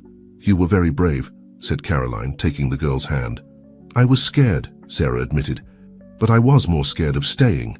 There was something wrong in that place, something I didn't understand but could feel. And now, said Henry, his voice laden with determination, we need to make sure they pay for what they did. No, Sarah interrupted firmly, surprising both adults. Not yet. First we need to find the evidence, all the documents, all the connections. Because if we fail to catch them, she left the sentence unfinished, but the message was clear. Henry looked at his daughter with a mixture of pride and amazement. At 12 years old, she showed an understanding of the situation that many adults would envy. You're right, he conceded. We need to be smart about this, but promise me something. What? That you'll let me protect you. No more secrets between us. If you remember something, if you see something suspicious, you'll tell me immediately. Sarah looked at him for a long time before nodding. Only if you promise the same. No more solo investigations. We're in this together. Together, Henry confirmed, and for the first time since they had found each other, he felt they were truly beginning to be a family. The following days established a new routine. Every morning Sarah attended her classes with Caroline, where she not only advanced quickly in her basic studies, but had also begun to take piano lessons. Her fingers, accustomed to hard work on the streets, were slowly finding the softness necessary to caress the keys. In the afternoons, she divided her time between helping at the neighborhood stands and spending time with Henry, who had reorganized his entire schedule to be available for her. Mrs. Johnson's house remained their main meeting point, her home converted into a safe haven where father and daughter could build their relationship step by step. It was a particularly hot afternoon when Sarah, while helping Mr. Pete sweep the square, noticed something strange. Mr. Pete, she called in a low voice, do you see that man on the corner? The one in the grey suit? The old street sweeper looked discreetly in the indicated direction. I've seen him around here before for a few days now. He's watching us, Sarah murmured. And it's not the first time. Mr. Pete gripped his broom tightly. Do you want me to call your father? The word father still sounded strange, but Sarah nodded. In recent days, she had learned to trust Henry's protective instinct. As Mr. Pete walked away to make the call from the public phone in the square, Sarah continued sweeping, pretending normalcy, but keeping the man in her peripheral vision. Years on the street had taught her to always be alert, without appearing to be so. The man in the grey suit was talking on the phone, and although he was too far away to hear the conversation, his body language denoted tension. Henry arrived in less than 10 minutes, which pleasantly surprised Sarah. A part of her still expected to be disappointed by adults, but he was proving to be different. Where is he? He asked in a low voice after casually greeting Mr. Pete. He left a few minutes ago, Sarah responded, but I took a picture with Mr. Pete's phone. Henry looked at the blurry image on the old cell phone. Despite the quality, the man's face was clearly visible. It's Roger Mendez, he said with a grim expression, Alfred's personal assistant. Do you think he was watching me? I don't think so, I'm sure. Henry ran a hand over his face, clearly worried. Alfred must know I found you. What do we do now? The question was left hanging in the air when Henry's phone vibrated with a message from Michael. I have the envelope. It's worse than we thought. Sarah, who had read the message over her father's shoulder, exchanged a significant look with him. We need a safe place to meet, Henry said. The public library, Sarah suggested immediately. There's a study room on the second floor that no one uses at this time. The librarian lets me use it when I need a quiet place to read. Henry couldn't help a small smile at the mention of the safe places his daughter had found during her years on the street. Each new detail he discovered about her showed her intelligence and resourcefulness. Well thought out, he nodded. I'll tell Michael to meet us there in an hour. As they walked to the library, Sarah noticed that Henry kept a protective hand near her back, not touching her, but close enough to react if something happened. It was a gesture that, surprisingly, didn't make her uncomfortable. Henry, she said softly as they climbed the library stairs. Yes? Thank you for coming so quickly when Mr. Pate called you. Henry paused for a moment, looking at her with an intensity that made her feel protected. I'll always come when you need me, Sarah. Always. The girl nodded, unable to express in words what that promise meant to her. After years of not being able to fully trust anyone, she was beginning to believe that maybe, just maybe, she had found someone she could lean on without reservations. The study room was small but cozy, with large windows that provided a clear view of the street. Sarah immediately positioned herself where she could see the library entrance. Are you always so cautious? Henry asked, noticing her strategic posture. Survival is a hard habit to break, she responded with a small smile. Michael arrived punctually at the library, carrying a worn briefcase. Upon seeing Sarah, he paused for a moment, clearly impacted by the resemblance to Catherine. Miss Sarah, he greeted formally, slightly inclining his head. It's an honor to finally meet you. Sarah studied him with that penetrating gaze that Henry had learned to recognize as her way of evaluating people. After a moment, she nodded slightly, apparently satisfied with what she saw. What did you find? She asked directly. Michael looked at Henry, who nodded, giving him permission to proceed. From the briefcase, he took out a yellow envelope, its edges worn, suggesting it had been handled many times. Sister Mary Angela left this before her. He paused, searching for the right words. Before her departure. Their documents, photographs, and a letter explaining everything. Everything? Henry asked. Everything, Michael confirmed, carefully opening the envelope. Sister Mary Angela kept a detailed record. Apparently her conscience wouldn't let her sleep. From inside the envelope, the secrets of 12 years of silence began to emerge. There were receipts for bank transfers, photographs of secret meetings, and most importantly, a handwritten letter detailing the entire operation. According to this, Michael continued, the original plan was to keep Sat to Miss Emily in the orphanage only temporarily. Louise had arranged a fake adoption with a family abroad. Henry felt his blood run cold. They wanted to take her out of the country. Yes, but something went wrong. The family backed out at the last minute, scared by the legal implications. It was then that Alfred decided to keep her in the orphanage indefinitely.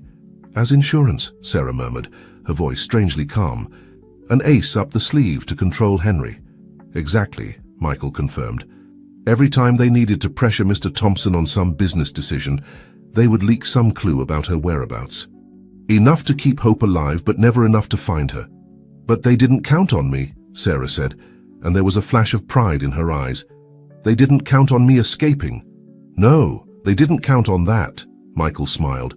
In fact, according to Sister Mary Angela's letter, your escape caused panic. Alfred was furious. Without you as leverage, his plan was crumbling. Is there anything about Alexandra Vega in those documents? Henry asked. Michael nodded, pulling out another photograph. She was more than just a secretary. She was the link between all those involved. She kept the accounts, coordinated communications. She even forged the original adoption documents. And where is she now? Sarah asked. In Queens, living under the name Anna Martinez. But the interesting thing isn't where she is, but who she's in contact with. Michael pulled out another document. She's still receiving monthly deposits from an account in the Cayman Islands, the same account Alfred uses for his suspicious transactions. Henry stood up and began to pace the small room, processing the information. So we have evidence, real evidence of the entire conspiracy. Yes, sir, enough to press legal charges. But, Sarah interrupted, if we make a move now, they could destroy more evidence. Or worse, they could flee. Henry and Michael looked at the girl in surprise. Her ability to strategically analyze the situation was impressive. She's right, Michael said. We need to be cautious. Especially now that we know they're watching us. The man in the grey suit, Henry murmured. Roger Mendez. Alfred's assistant. Michael frowned. That means they're nervous. They're trying to figure out how much we know. What do you suggest we do? Henry asked. It was Sarah who answered. We should give them something to see. 3 pairs of eyes turned to her. What do you mean? Henry asked. If they know you found me but they don't know how much we know, we can use that. Make them think I'm just a street kid you're helping out of charity, that we haven't discovered the truth yet. A distraction, Michael nodded, impressed. While they think we're in the dark, we can continue investigating and gathering evidence, Henry completed. Sarah, you're brilliant. The girl shrugged, but a slight blush colored her cheeks at the compliment. It's just survival. On the street, you learn to make people see what you want them to see. The strategy began to be implemented the next day. Henry and Sarah initiated a careful choreography, designed for the eyes that were watching them. They met in public places, always maintaining a respectful but cordial distance, like a kind businessman helping a street child. Caroline also played her part, acting as a tutor hired to help a disadvantaged minor.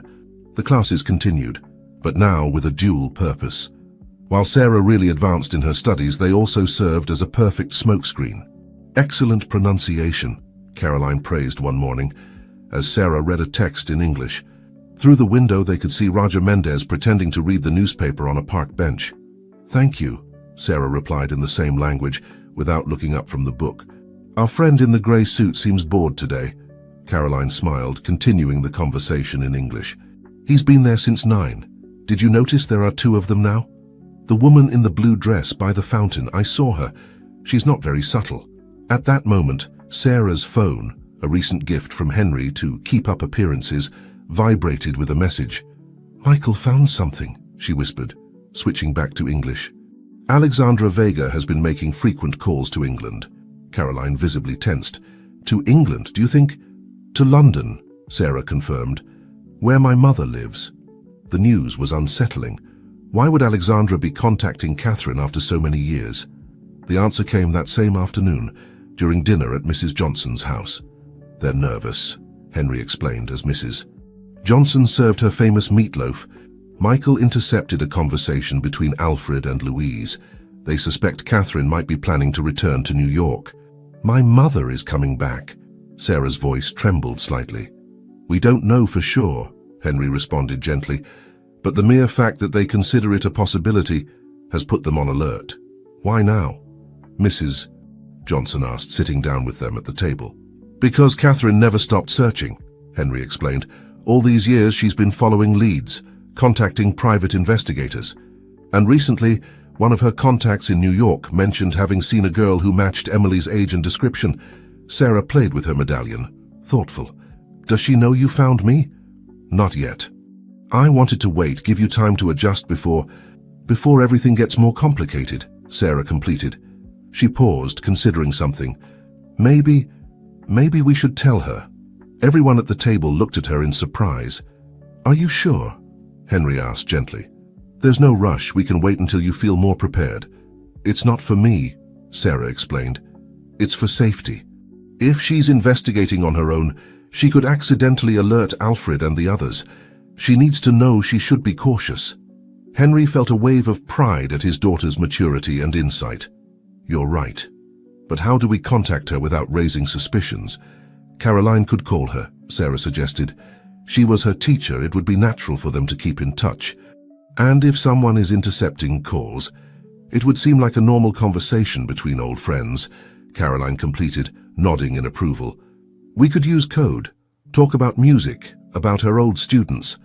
And meanwhile, Sarah continued, we keep up our act for Roger and his friends. We make them believe I'm just another one of your charity cases. I don't like you exposing yourself like this, Henry said, worry evident in his voice. I'm not exposed, she replied with a small smile. I'm protected. By you, by Caroline, by Mrs. Johnson, by Michael. I have more people looking out for me now than in my entire life. Sarah's words touched something deep in all those present. It was true. In recent weeks, a protection network had formed around her, a circle of trust that contrasted dramatically with her years of solitude on the streets. Besides, she added with a mischievous glint in her eyes, I'm a better actress than they are spies. Years on the street teach you to be invisible when you want, and visible only in the way that suits you.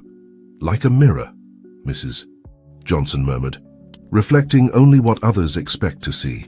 Exactly, Sarah nodded. And while they see what they want to see, we continue putting the pieces together, Henry completed. But on one condition, at the first sign of real danger, We change the plan. Your safety comes first." Sarah looked at him for a long time before nodding. "Deal. Now can we eat?" "Mrs. Johnson's meatloaf is getting cold, and it would be a crime to waste something so good." The call to England was made the next day. Caroline, sitting at the piano in her living room with Sarah and Henry listening in silence, dialed the number she had kept all these years. "Catherine? Yes, it's Caroline. No, nothing's wrong. I was thinking about you. Do you remember that melody you composed?" "Yes, the lullaby. I was teaching it to a new student." Sarah held her breath. Even through the phone, she could hear her mother's soft voice, though she couldn't make out the words. "She's a very special girl," Caroline continued, her eyes fixed on Sarah. "She reminds me a lot of you when you were young. She has that same gift for music. And her eyes, they have that particular color, like amber under the sun." There was a long silence on the other end of the line. When Catherine spoke again, her voice noticeably trembled. "Caroline, what are you trying to tell me?" "Catherine, I need you to listen to me very carefully, and above all, I need you to stay calm. Are you alone?" Yes, I'm in my studio." "Good, because I have something important to tell you about your lost melody. It has found its way back home." A muffled sob was heard through the phone. "Emily? They found Emily?" "Yes, Catherine. She's here, she's safe. But we need to be very careful.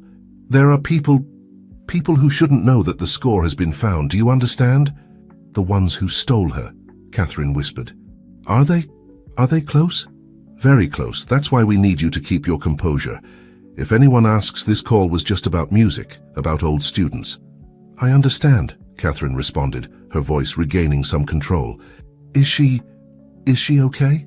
Caroline looked at Sarah, who nodded slightly. "She's incredible, Catherine. Strong, intelligent, brave. She's survived on her own all this time, and yet she still maintains that special light in her eyes. Your light." More sobs on the other end of the line. Is she there now?" Sarah took a step forward, approaching the phone. Caroline looked at her questioningly, and she nodded again. "Hello," she said softly. "It's me. It's Emily." "My baby." Catherine's voice broke completely. "My little one. Your voice, you've grown so much." "I go by Sarah now," she said gently. But I'm starting to remember. The yellow room. The lullaby you sang to me. Every night," Catherine completed through tears. "I sang it to you every night. And when I lost you, I kept singing it, hoping that somehow you could hear it and find your way home." "I heard it," Sarah responded, her own eyes filling with tears.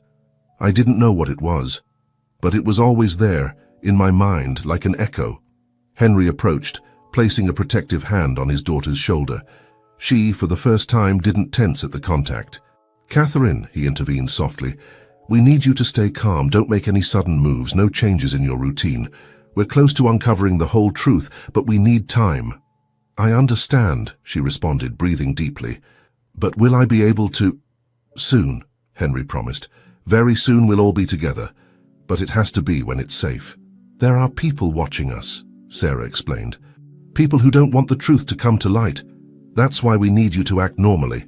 "My smart girl," Catherine whispered. "So strong, so brave. Will we be able to talk again?" "Through Caroline," Henry responded. "She's our safe contact. But remember, only conversations about music, about the past. Nothing that could raise suspicions." The call extended for a few more minutes, with words of contained love, whispered promises, and barely controlled tears. When they finally hung up, Sarah stood motionless, processing the experience of having heard her mother's voice for the first time in 12 years. "Are you okay?" Henry asked softly. "Her voice," Sarah responded in a whisper. "It's exactly as I remembered in my dreams." The conversation with Catherine had stirred something deep in Sarah. That night, as she had dinner at Mrs. Johnson's house, her thoughts kept returning to her mother's voice, to the way she had pronounced her name, to the evident love in every trembling word. "You're eating little, sweetie," Mrs. Johnson observed, interrupting her reflections. "I'm sorry, it's just that—" Sarah hesitated, searching for the words. "Everything seems so unreal, as if I were living someone else's life." Henry, who had decided to stay for dinner with them, watched her with concern. Do you regret having talked to her? No, Sarah responded quickly. It's just that now everything is more real. It's not just me against the world anymore. There are people who depend on me, who can get hurt if I make a mistake. No one is going to get hurt, Henry assured firmly. We have a plan, we have support, and above all we have each other. The sound of a message on Henry's phone interrupted the conversation. It was Michael. Movement in the company. Alfred called an urgent board meeting for tomorrow. What does that mean? Sarah asked, having read the message over her father's shoulder. It means they're nervous, Henry responded. They probably detected the call to England. Can they trace it back here? No, Michael made sure the line was secure, but Alfred has contacts in London. If Catherine shows any change in her behavior, they'll know something has changed, Sarah completed. She paused, thoughtful. We need to give them something else to think about. What do you suggest? A small smile played on Sarah's lips. How about you take me to your company tomorrow? To the company? Henry looked at her surprised. Why? Think about it. A successful businessman helping a street child, showing her a different world, inspiring her to dream of a better future. It's exactly the kind of story they'd expect to see. And while Alfred is busy worrying about your presence in the company, Henry began understanding the plan. Michael can investigate his office without raising suspicions, Sarah completed. Mrs. Johnson observed the exchange with a mixture of pride and concern. You're too smart for your age, sweetie. The street teaches you to think fast, Sarah responded with a shrug, and to see opportunities where others see problems. Henry considered the plan for a moment. It could work. In fact, it would be perfectly natural for me to want to show you the kind of opportunities you could have with education and hard work. Exactly. And knowing Alfred, he'll be so busy trying to figure out if I'm a threat that he won't notice what's happening under his nose. But you'll need appropriate clothes, Mrs. Johnson intervened. For you can't go to an important company with your usual clothes. I'll take care of that, Henry said. Martha can help us with that. Sarah frowned. I don't want you to spend money on... It's part of the plan, Henry interrupted her gently. For it to be believable, we need you to look like a child who's being introduced to a new world. Besides, he added with a smile, what kind of benefactor would I be if I didn't make sure my protégé looked presentable? The way he said protégé, with a touch of irony, made Sarah smile. It was part of their game, their act for the outside world, but it also contained a deeper truth. He was really protecting her, not just physically, but emotionally. Okay, she finally agreed. But nothing too fancy. It has to be believable. Trust Martha, Henry responded. She'll know exactly what's appropriate for a girl who's beginning to transition between two worlds. As they finalized the details of the plan, Sarah couldn't help but think about how much her life had changed in such a short time. From living on the streets, depending only on herself, she had become part of a complex operation involving multiple people, each playing their role in an elaborate dance of deceptions and hidden truths. What are you thinking about? Henry asked, noticing her thoughtful expression. That life is strange, she responded. A few weeks ago, my biggest concern was finding a safe place to sleep. Now I'm planning strategies to unmask a corporate conspiracy. Does it scare you? No, she said after a moment of reflection. It makes me feel alive, as if I'm finally doing something bigger than just surviving. The next morning found Sarah in front of the mirror at Martha's house, observing her reflection with a mixture of curiosity and strangeness. The woman had carefully chosen her outfit, a simple but elegant navy blue dress, comfortable but presentable shoes, and her hair pulled back in an elaborate but not ostentatious braid. You look beautiful, Martha said, adjusting the collar of the dress.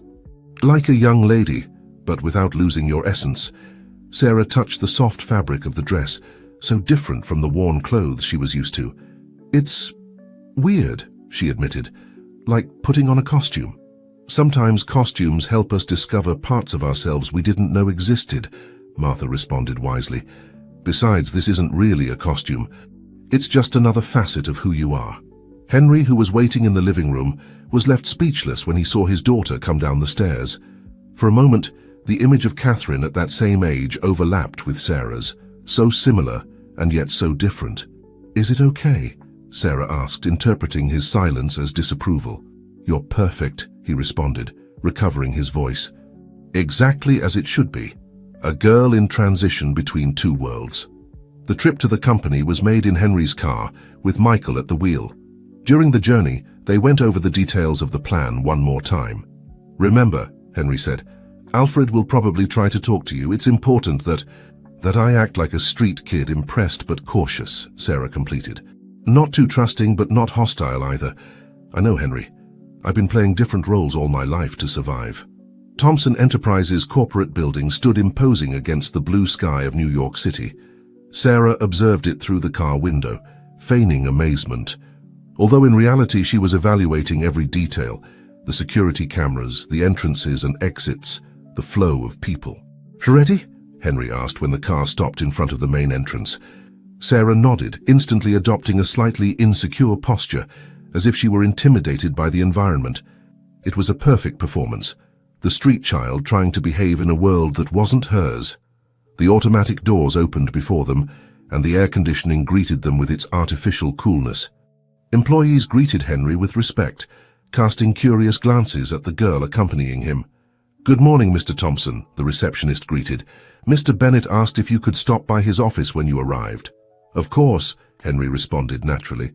"Do you mind if I show the building to my young friend first?" "Not at all, sir. Do you need anything brought to you?" "Some hot chocolate, perhaps," she added, addressing Sarah kindly. "Thank you," she responded with calculated shyness, sticking slightly to Henry as if seeking protection. As they toured the facilities, Sarah maintained her act of impressed child, but her eyes registered every important detail: the location of security cameras, escape routes, blind spots.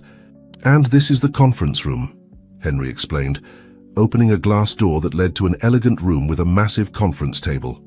"It's very big," Sarah commented, her voice perfectly modulated to sound amazed but not excessively enthusiastic.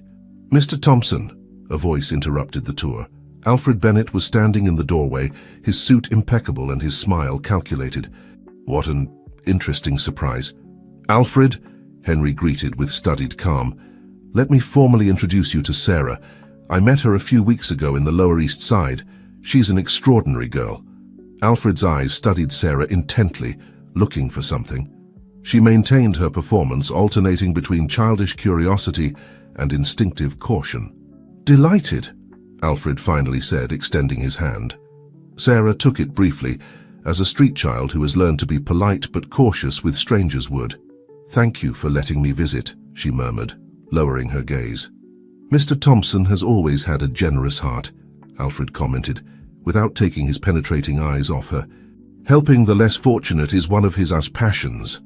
The slight emphasis on the last word didn't go unnoticed by Sarah, but she maintained her innocent expression. "He's very kind," she responded simply. "He's teaching me that I can dream of a different future." The response seemed to satisfy Alfred, who finally diverted his attention to Henry. "Could we talk for a moment in private? We have some pending matters for this afternoon's meeting." "Of course," Henry agreed. "Sarah, would you mind waiting here for a moment? You can see the city from the window. The view is spectacular." "Sure," she responded, approaching the large windows with apparent interest. As the two men walked away, Sarah maintained her posture of a child distracted by the view, but her ears were attentive to every sound, and her eyes, reflected in the glass, followed every movement in the hallway. The chess game had begun, and she knew that every move had to be perfectly calculated. While Sarah maintained her act in front of the window, Michael silently slid through the corridors of the executive floor. As the company's head of security, his presence didn't raise suspicions, and everyone was too distracted by the unexpected visit of Henry's protégé to notice his movements. In Alfred's office, Michael worked quickly and precisely. His years of experience in investigation allowed him to search without leaving a trace, photographing strategic documents and copying files from the computer while it remained locked, thanks to a special device he had installed weeks ago. Meanwhile, in the conference room adjacent to Alfred's office, Sarah could hear fragments of the conversation between him and her father. "It's a noble gesture, Henry," Alfred was saying, his voice a study in false concern. "But don't you think getting so involved with a street child could be risky? People talk. Since when have I cared what people say?" Henry responded with studied calm. "Besides, Sarah has potential. With the right education—" "Ah yes, I heard you hired Caroline Owens as her tutor." Alfred's tone became sharper, An interesting choice. Sarah maintained her posture of apparent fascination with the city view, but every muscle in her body was tense, attentive to every word, every inflection. Caroline is an excellent teacher, Henry responded, and Sarah is progressing rapidly. I imagine so. She has a familiar air, something in her eyes perhaps. The silence that followed was dense, laden with hidden meanings. Sarah could imagine the tension in her father's posture, the veiled challenge in Alfred's smile. A movement in the reflection of the glass caught her attention. Michael had emerged from Alfred's office and was giving her a discreet signal. Mission accomplished. At that moment, the door to the conference room opened, and Roger, Alfred's assistant, entered. He was visibly surprised to see Sarah. "Oh, excuse me, miss. I didn't know there was anyone here." Sarah turned, perfectly playing the role of shy girl.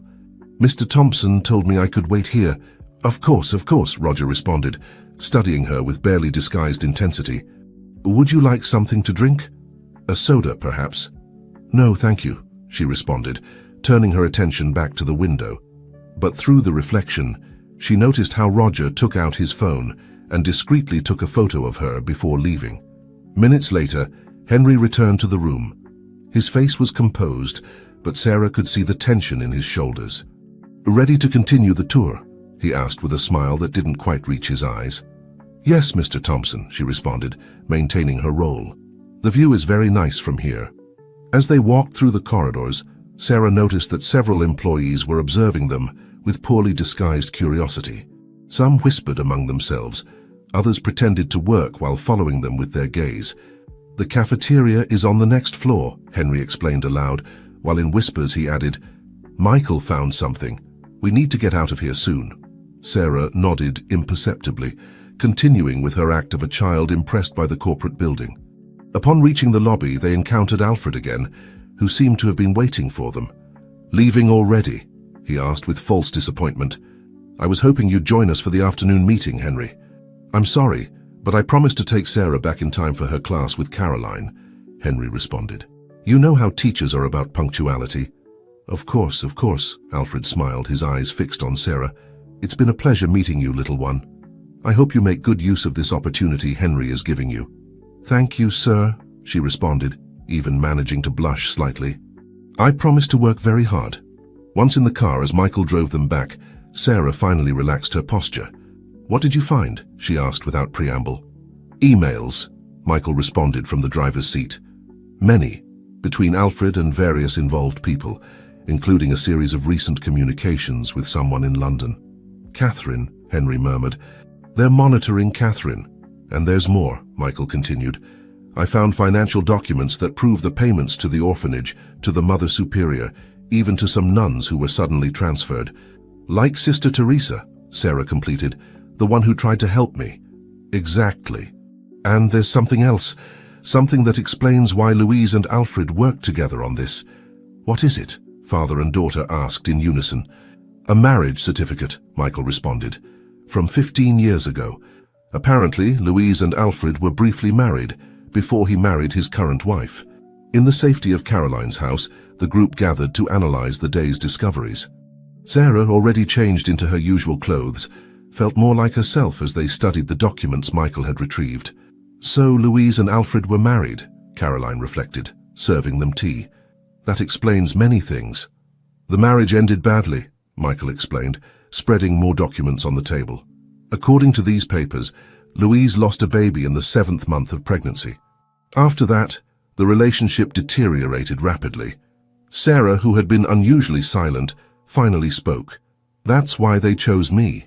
It wasn't just about controlling Henry and the company. It was personal." "What do you mean?" Henry asked.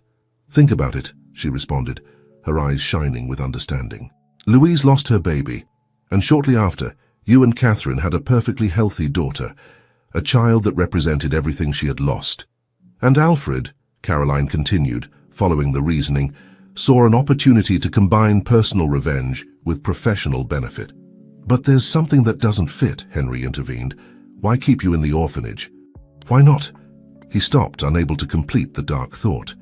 "Because they needed me alive," Sarah responded with a maturity that made everyone's hearts ache. "Alive and within reach. I was their insurance." Their way of controlling you. And for Louise, maybe it was her twisted way of having the daughter she lost. The emails confirm it, Michael added. There are messages where Louise insisted on receiving regular reports about your development, your grades at the orphanage, even your health status. The woman in grey, Sarah murmured. That's why she came to observe me, but never spoke to me. She couldn't risk me recognizing her later. A heavy silence fell over the room as everyone processed the magnitude of the conspiracy and its emotional ramifications. There's more, Michael said, pulling out another document.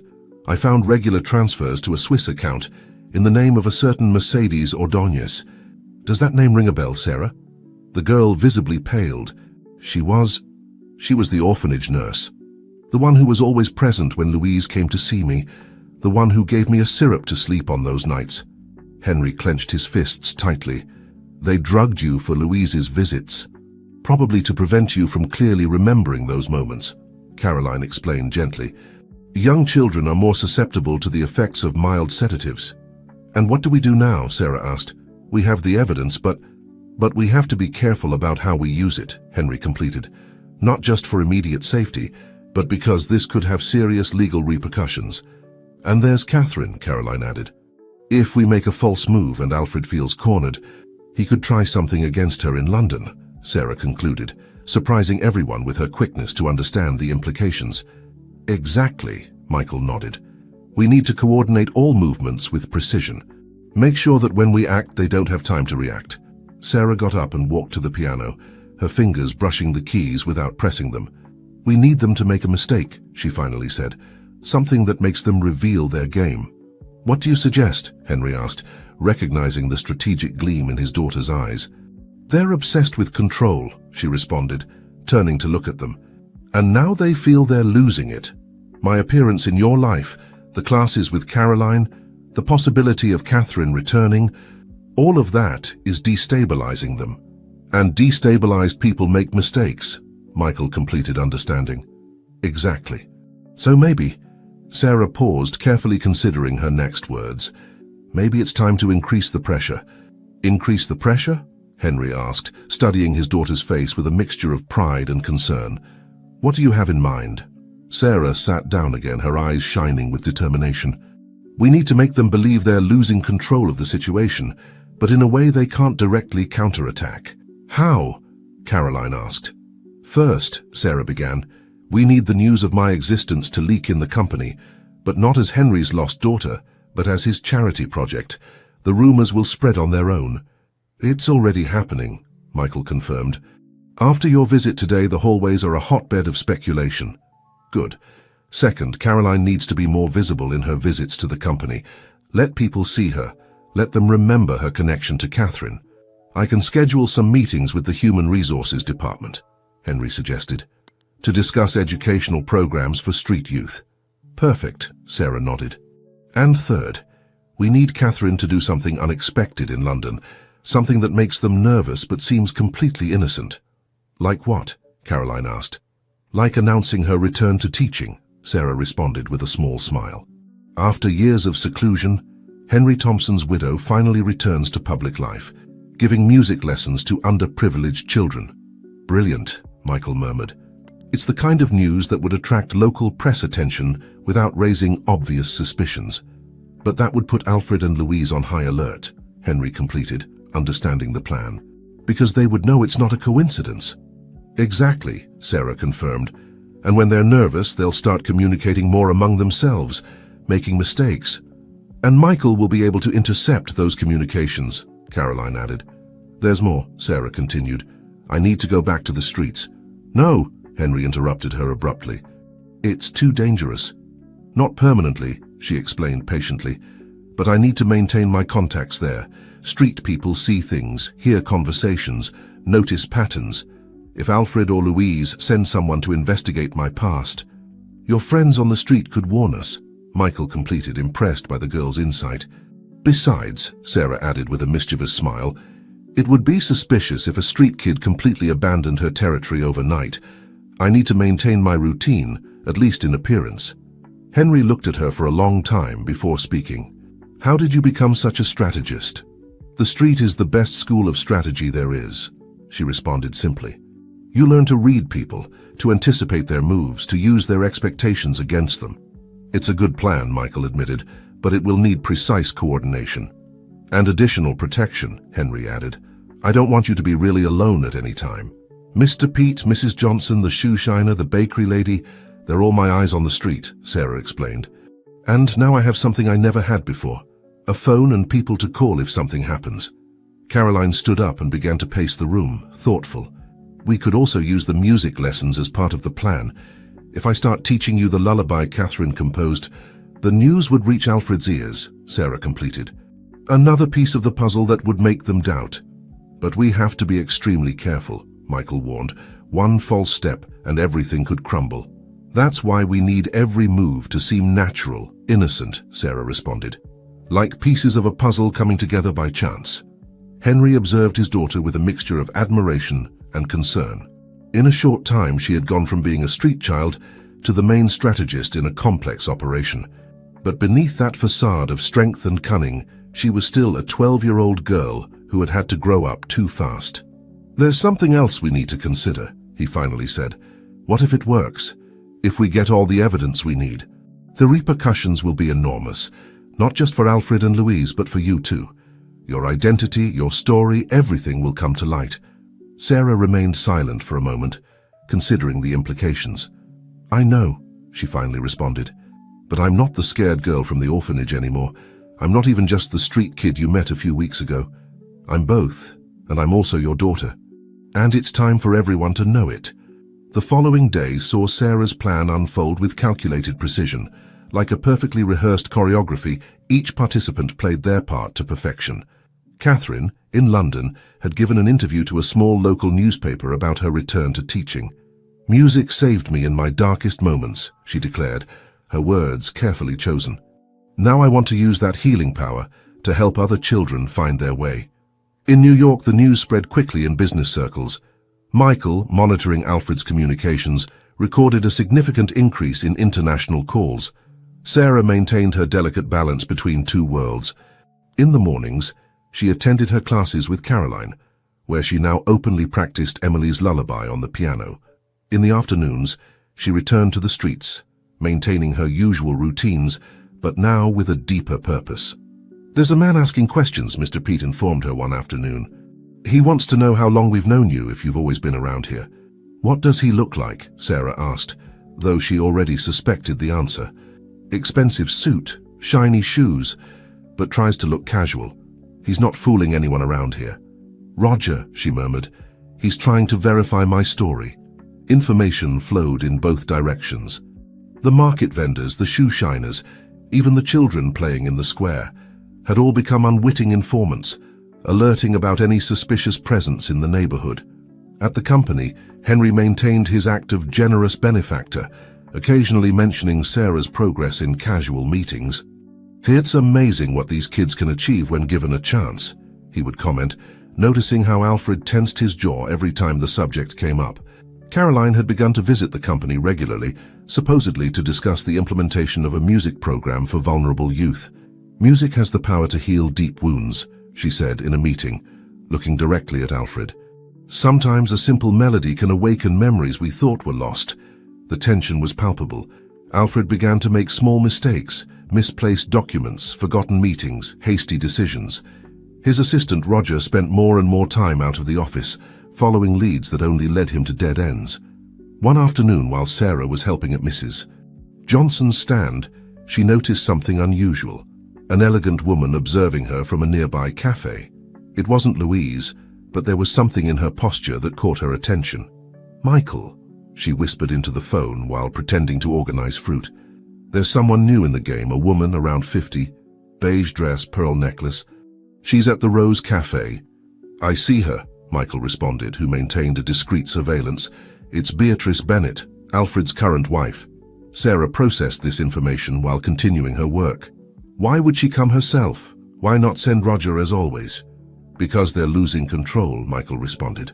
Each day that passes, their certainties crumble a little more. That night at dinner at Mrs. Johnson's house, the group met to assess the situation. Beatrice Bennett is involved now, Michael reported. I intercepted a call between her and Alfred. She's worried about the legal implications if everything comes to light. Apparently she knew something about the original plan.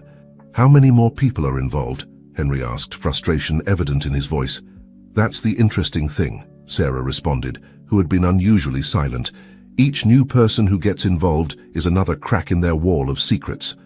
And cracks, she added with a small smile, eventually become fractures. Catherine called. Caroline intervened. The press in London is showing interest in her story. Some journalists have started investigating her past, asking about her time in New York. Perfect, Sarah said. That will make them even more nervous. And when people are nervous, they make mistakes, Henry completed, looking at his daughter with a mixture of pride and concern. But they can also become dangerous. That's why we need to be ready, she responded. The moment is approaching. I can feel it. Outside, night was falling over New York City, and with it the sense that a storm was approaching. A storm that threatened to expose long-buried secrets and change lives forever. The decisive moment came unexpectedly, as great changes in life often do. On an apparently normal morning, Michael burst into Caroline's house during Sarah's piano lesson. "We've got it," he announced without preamble. Alfred made a mistake. A big mistake. Henry, who had been working from there to be close to his daughter, stood up immediately. "What happened?" "Panic," Michael responded, deploying his laptop on the piano. Beatrice threatened to expose everything if he didn't give her a satisfactory explanation about the money he keeps sending to the Cayman Islands. In response, Alfred tried to transfer a large amount of money this morning, but in his rush, a smile spread across his face. He used the corporate network instead of his private connection. "And you were able to track it," Sarah completed, her fingers still on the piano keys. "Better than that. I have the emails he exchanged with the bank, where he explicitly explains the origin of the funds and their purpose. Silencing everyone involved in my kidnapping," Sarah murmured. "Exactly. And there's more." In his panic, he called Louise from his company phone. Henry leaned over the laptop, reading quickly. "The entire conversation is recorded. They confessed everything," Michael confirmed. "Louise especially. When Alfred accused her of being careless with the visits to the orphanage, well, let's say she didn't hold anything back." Sarah stood up from the piano, her expression serious. "And now what?" "Now," Henry responded, "we have to move fast. Michael has already sent copies of all the evidence to the authorities and our lawyers, but we need to keep you safe. Alfred and Louise, when they realize—" "I'm not going to hide," Sarah interrupted firmly. "I've been hiding all my life. It's time to face the truth." Caroline, who had been listening in silence, intervened. "Sarah is right. Hiding her now would only give them more power." "Then let's make it public," Michael suggested, "before they can react." "A press conference?" "No," Sarah said, surprising everyone. "Something more personal, more meaningful." She went to the piano and began to softly play Emily's lullaby. The melody, which she now mastered perfectly, filled the room with its bittersweet notes. "The charity gala," she finally said. "The one Alfred has been organizing to show the charitable side of the company." Henry looked at her with dawning understanding. "It's this Friday. The entire board of directors will be there," Sarah continued. "The press, important shareholders, and Alfred won't be able to do anything without exposing himself," Michael completed. "It's brilliant. But we need one more element," Sarah added, letting her fingers caress the last notes of the melody. "We need my mother there." A silence fell over the room. Catherine was in London, and bringing her without alerting Alfred would seem impossible. But Sarah smiled. "She's already on her way, isn't she?" she asked, looking at Henry. He nodded. "She arrived this morning. She's at a hotel waiting for the right moment." "How did you know?" Caroline asked, surprised. "The sheet music," Sarah responded, pointing to the music sheets on the piano. "They appeared yesterday, handwritten. Only she could have the original score of my lullaby." "You're amazing," Henry murmured, marveling once again at his daughter's insight. "No," she responded with a small smile. "I'm just a girl who learned to observe everything to survive, and now—" She stood up from the piano, her posture emanating an iron determination. "Now it's time to use those skills for something more than just surviving. It's time to really live." Michael began typing on his laptop, preparing everything. Caroline headed to the phone to coordinate with Catherine. Henry approached his daughter, and for the first time she allowed him to hug her completely. "Are you ready for this?" he asked softly.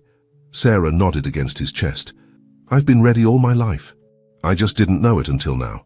Outside, the afternoon sun bathed New York City in golden tones, as if nature itself wanted to illuminate the moment when a long-separated family would finally reunite, and the truth, so long buried, would come to light.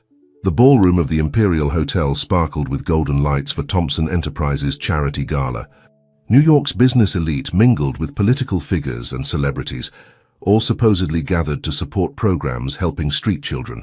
Alfred Bennett, impeccable in his black tuxedo, moved among the guests with the confidence of someone who feels in control.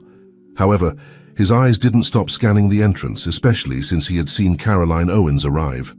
In the center of the room, a black grand piano waited silently. According to the program, a young musical prodigy would offer a special presentation. "Beautiful evening," Beatrice Bennett commented to her husband, her tense smile betraying her nervousness. "Although I don't see Henry anywhere." "He'll arrive," Alfred responded dryly. He wouldn't miss the opportunity to show off his latest charity project. As if his words had summoned him, Henry Thompson made his entrance, but he wasn't alone.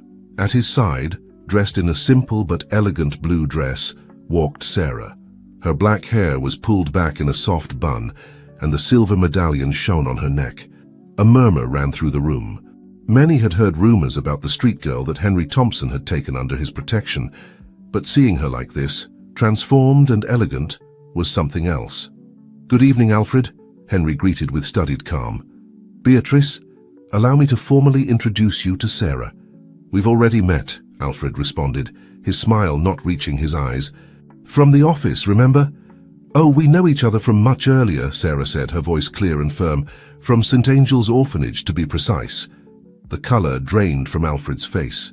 Before he could respond, the lights in the room dimmed, and Caroline approached the microphone next to the piano. "Ladies and gentlemen," she announced, "tonight we have a very special presentation. A unique piece composed 12 years ago by a mother for her daughter." The murmurs in the room increased when Sarah headed towards the piano, but it was the next entrance that caused commotion. Catherine Thompson, as elegant and beautiful as ever, appeared at the entrance of the ballroom. "Impossible," Alfred whispered, taking a step back. Sarah began to play. The notes of Emily's lullaby filled the room, but this time it wasn't just a melody. It was a statement. Each note, each chord, told a story of loss, love, and reunion. Catherine walked slowly towards the piano, silent tears running down her cheeks. When she reached her daughter's side, she began to softly sing the lyrics she had composed so long ago. "Sleep, my child, sleep, my son." Alfred tried to move towards the exit, but found himself surrounded by police officers who had been discreetly positioned among the guests. The music continued as Michael, accompanied by more officers, escorted a woman who had just arrived, Louise, who had been intercepted trying to board a flight to Europe. When the last note faded away, the silence that followed was deafening. Sarah stood up from the piano and, for the first time in 12 years, hugged her mother. Henry joined them, and for a moment, time seemed to stand still as the Thompson family finally reunited. "Mr. Bennett," an officer's voice broke the moment. "You're under arrest for kidnapping, fraud, and conspiracy." As the officers read Alfred and Louise their rights, camera flashes illuminated the scene. The story would be in all the newspapers the next day. Thompson heiress found. A story of love, loss, and redemption. But for Sarah, none of that mattered at that moment. In her parents' arms, with the silver medallion beating against her chest like a second heart, she was finally home. "How did you know it would work?" Catherine whispered, caressing her daughter's face. "Because music never lies," Sarah responded with a smile. "And this melody was always our story, waiting to be told." In the days and weeks that followed, the story of Sarah Thompson, the girl who survived on the streets without forgetting the lullaby her mother sang to her, touched all of New York. But beyond the headlines and interviews, a family was rebuilding itself, healing deep wounds and learning to be whole again. St. Angel's Orphanage was investigated and reformed. Henry established a foundation to help street children, with Sarah as its most passionate advocate. Catherine returned to New York permanently, and the music lessons with Caroline continued, now with mother and daughter playing together. And every night before going to sleep, in the room that had waited 12 years for her return, Sarah played Emily's lullaby on the piano that Henry had specially installed for her. But it was no longer a melody of loss and longing, but a celebration of love, family, and the healing power of music. Because some stories, like some melodies, are destined to find their way home no matter how long it takes.